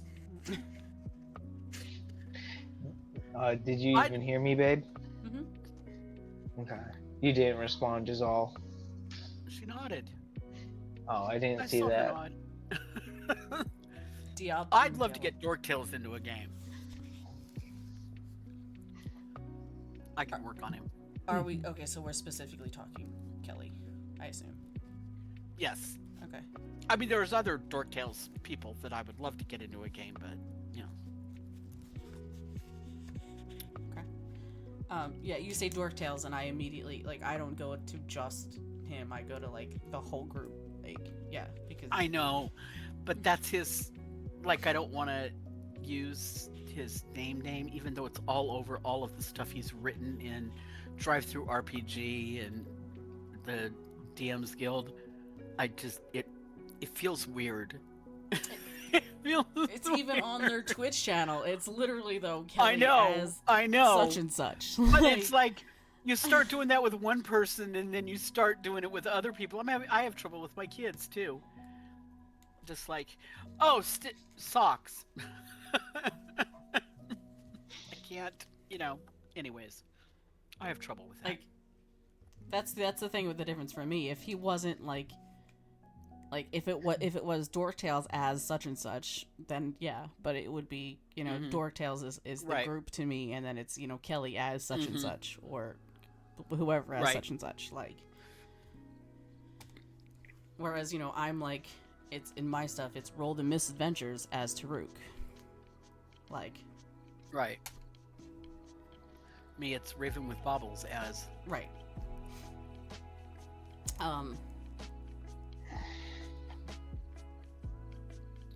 Dalamar or Draven?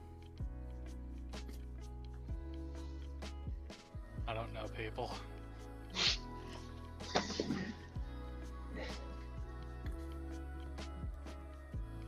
Is Dalamar even here? I mean, I like our group, this group. Right.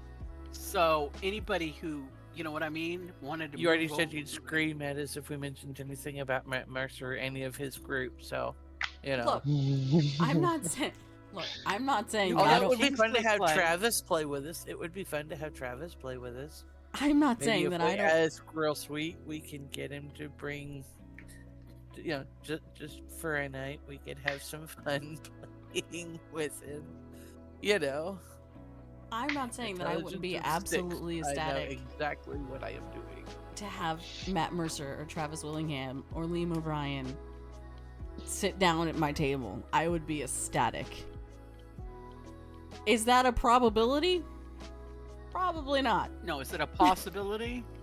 Probably not. Okay, well, if we're gonna go at extremes and people that may or may not be reachable, let's find Edward Bosco. Let him bring Alistair back to our table. Since he's the one who started your love for Alistair, it would only be fair to have Edward Bosco pay us a visit. Or Bosco even is- Amir. Bosco is more reachable than Matt Mercer is. Still hard, but Bosco could. I could reach Bosco easier than I could reach Matt Mercer. What about getting Amir to your table?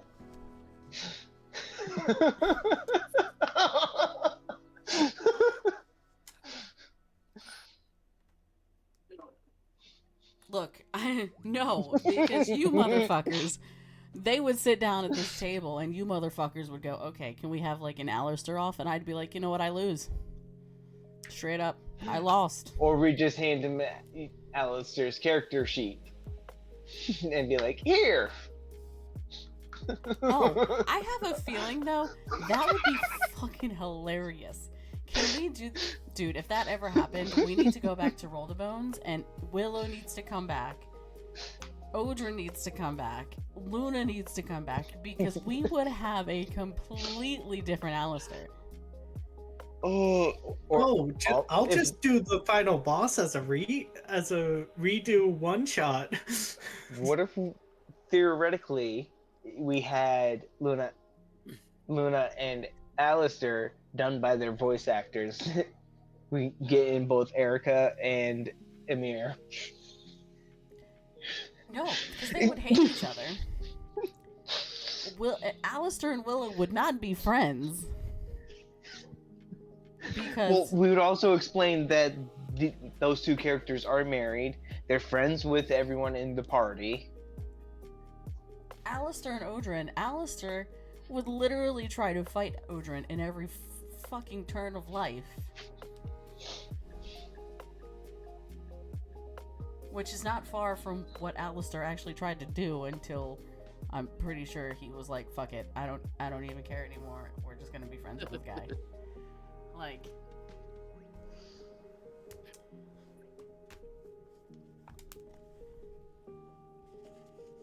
Willow would walk up to Alistair and start petting his ears, and he'd be like, can you get the fuck away from me? What? Who the fuck are you? Like, why are you touching me?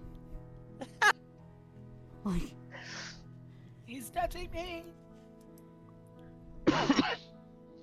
Well, that's where we would explain how some of the interactions are between them. Enjoy your pointless wedding Now- or whatever. Let me just throw this out there because we are coming up, and I'm gonna be saying this until November, on Extra Life, right? And Mhm. we can do one shots as long as they're amusing, and the audience, the people in Twitch, can buy redeems with money. That's their donations to mess with the game. bro, that was, oh my gosh, that was like the worst game. Like, I had so much fun, and I was so excited that game you guys had me GM. I was like, yes, this is a great game. It's my first one shot ever. It's gonna end on time. Like, they're gonna figure it out. And then someone freaking donated for a plot twist, and I was like, bro. We lost. The good guys lost. It was horrible. It was just. Yeah, it we was never ended up hysterical. finishing that. It was hysterical. It was, they wanted it. What did they pay? Like $30 for a plot twist? So something like that, yeah. Yeah, it wasn't cheap. But if you've never seen Damn. Extra Life, you can go out to the YouTube channel for Dork Tales, and they've been involved in Extra Life since, I think, 2020. And the VODs are there. And they always run it, over the weekend, and it is absolutely hysterical. I can only imagine what $100 then would do. That's where I'm I think the $100 would be it was on the same for every game. It was like, and it was what is it? Shia LaBeouf, whatever it is. Shyla? LaBeouf the whole time, and it has him come in with red eyes and then disappear. That's like the end. It was him the whole time. Just like $100. But there was like this world building, like TTRPG thing that they ran, and I got to like I paid and I got to like they named a planet after me, or after my character or something like that. It was like, oh, that's cool. So, yeah, it's a lot of fun. A lot of fun, and it's very chaotic. I mean, they did one that I still want to do. That is. Okay, everybody has a stack of character sheets that they did not make, and the channel like changes, like they're in front of the TV and then the channel changes, right? And they have like a new storyline where they've got these characters. And the people in chat can actually pay to have people switch characters. So now they're playing a totally different character. And they can pay to go back to the show that was on before or go ahead to the next show because they don't like that one. I mean, it's hysterical. And one of them was MASH, which of course I grew up on in like real time. It wasn't reruns. And I've seen all of them in reruns too. And I'm like, no, that's not Frank Burns. I'm like telling the DM because she didn't know, she hadn't watched it like for years. But it was really funny. One of the people ended up being a potted plant, sentient potted plant. That's pretty good. And they just had to go with it. It was ridiculously funny. People kept making him change back. Like, no, I liked her as the plant better, so change them back. So, God. It's fun. I hope you guys are all going to play. I don't have a choice, apparently. No, you don't. I know. You of all people do not have a choice. Like, I of all might people not don't have a a choice. I'm pretty sure you don't. Um, I'm pretty sure you don't. so, It's for a good What? cause. No, I know. I'm just saying I'm pretty sure I don't have a choice because I'll You be don't. living with Roll. Mm-hmm. we're going to call it a night, friends. Before we go, we're going to do something that we don't do usually, because we just kind of end session. But we're going to go and say who we are and what we're working on, where we can be found, if we can be found online. So, Raven with Bobbles, who are you and where can we find you online? Or what are you working on? I can be found on Turf's channel, Sora's channel. I don't have a Twitch channel yet, and unauthorized users channel. Usually playing D&D. I do DM, but online, but not on live. And you can find me on Reddit because I'm building the Dork Tales Reddit. You can find me on Foundry and D&D Beyond and all sorts of ridiculous things. And I am retired and I'm a writer and I'm Gen X. So I grew up drinking water out of a hose and stealing Bob's Big Boy. Rescuing Bob's Big Boy. I love how she threw that she was Gen X in there. Elfie the Little Fox. I was about to call you Elfie with Bobbles. That's not your name. It could be. That's why I She could have paused. changed her name when she grew up or whatever. There could be a reason. We could be long lost siblings. That's why I paused. It was Elfie Pause the Little Fox. You can sometimes find me as a moderator for the Reluctant Hermit. You can also sometimes find me as a moderator, or sometimes moderating and also playing games with Razor Rob. You can find me you on on the Turf's golf course. Because they can find me on the golf course, usually Obviously. running way behind and cursing at the water hazards in Golf with Friends with Turf and Raven. You can see me sometimes on Sora's channel, usually in the chat, trying to get him to pay attention. Sorry, love you, Sora. Fair. I have a Twitch channel, however, there is not anything on it yet. I am hoping eventually, someday maybe, to be streaming at some point, just to have the fun of actually getting to have people in my channel. And occasionally I am with Game Fixers, usually as a judge in Gamer Grudge. Fun. Maximus? And I'm also Or you- Gen X. Oh my god. Maximus. Metal slides, blacktop, and hoses. Yes! And we And survived. come home when the lights come on. Yep. I don't want to see you before then. Uh-huh. I'm Maximus. I can be found here on Turf's channel and also on Sora's channel. And then once in a while in Mystic Val's channel, because when I randomly pop in while she's streaming and playing, what's that ghost game again? Phasmophobia. Phasmophobia. Phasmophobia. Yeah. And I try to jump scare them with quiet whispering as soon as I come in. But beyond that, right now I'm working on getting my room packed up to move down to live with Turf. Yay! No more LDR. I don't know who was next, so I'm gonna go Cosmic. Can we find you anywhere online? No. I do this just for fun. Killjoy. Perfectly content with my career.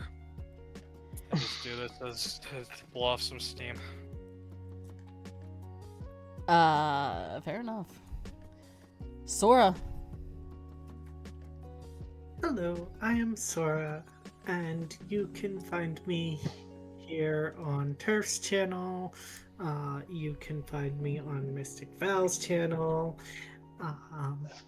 And occasionally I stream video games to my channel, but mostly it's just my streamed D&D campaigns. You can be found in my on games. Sora underscore D. Sora underscore DIT. And I, of course, am your master of ceremonies, your game master here on Roll the Misadventures. Roll the Misadventures. You can call me Roll, you can call me Misadventures. You can find me here every other Friday, trying to keep these idiots in line while they run through my homebrew world of Nyakin. You can find me every other Monday night on Mystical Val's channel, running through Baloria and apparently flirting with everyone I know. You can find me on Wednesdays on Sora DIT's channel, running through being the pompous asshole bitch Vala, or We almost died. almost died, yeah, or the better half of Nox, Jaeger Brockmeyer. Nox? Oh, Yeah. sorry. My brain did brain fart. You can find me Thursday nights over on Crit Crafter's channel playing the one and only Taruk, who also likes to fall in holes and almost die, apparently. And, yeah, hopefully more over there as well. You can find me once a month on Unauthorized Dice Roll playing Lorenza Ignos. Watch as she tries to navigate her emotions with the Warforged Artificer Garland. And yeah, we're gonna go right out, guys. We're gonna go right out to Folk and Myth. They are doing a cyberpunk. They just started, it looked like, cyberpunk's D&D group. So we're gonna go ahead and go there. That's interesting. So come say hello.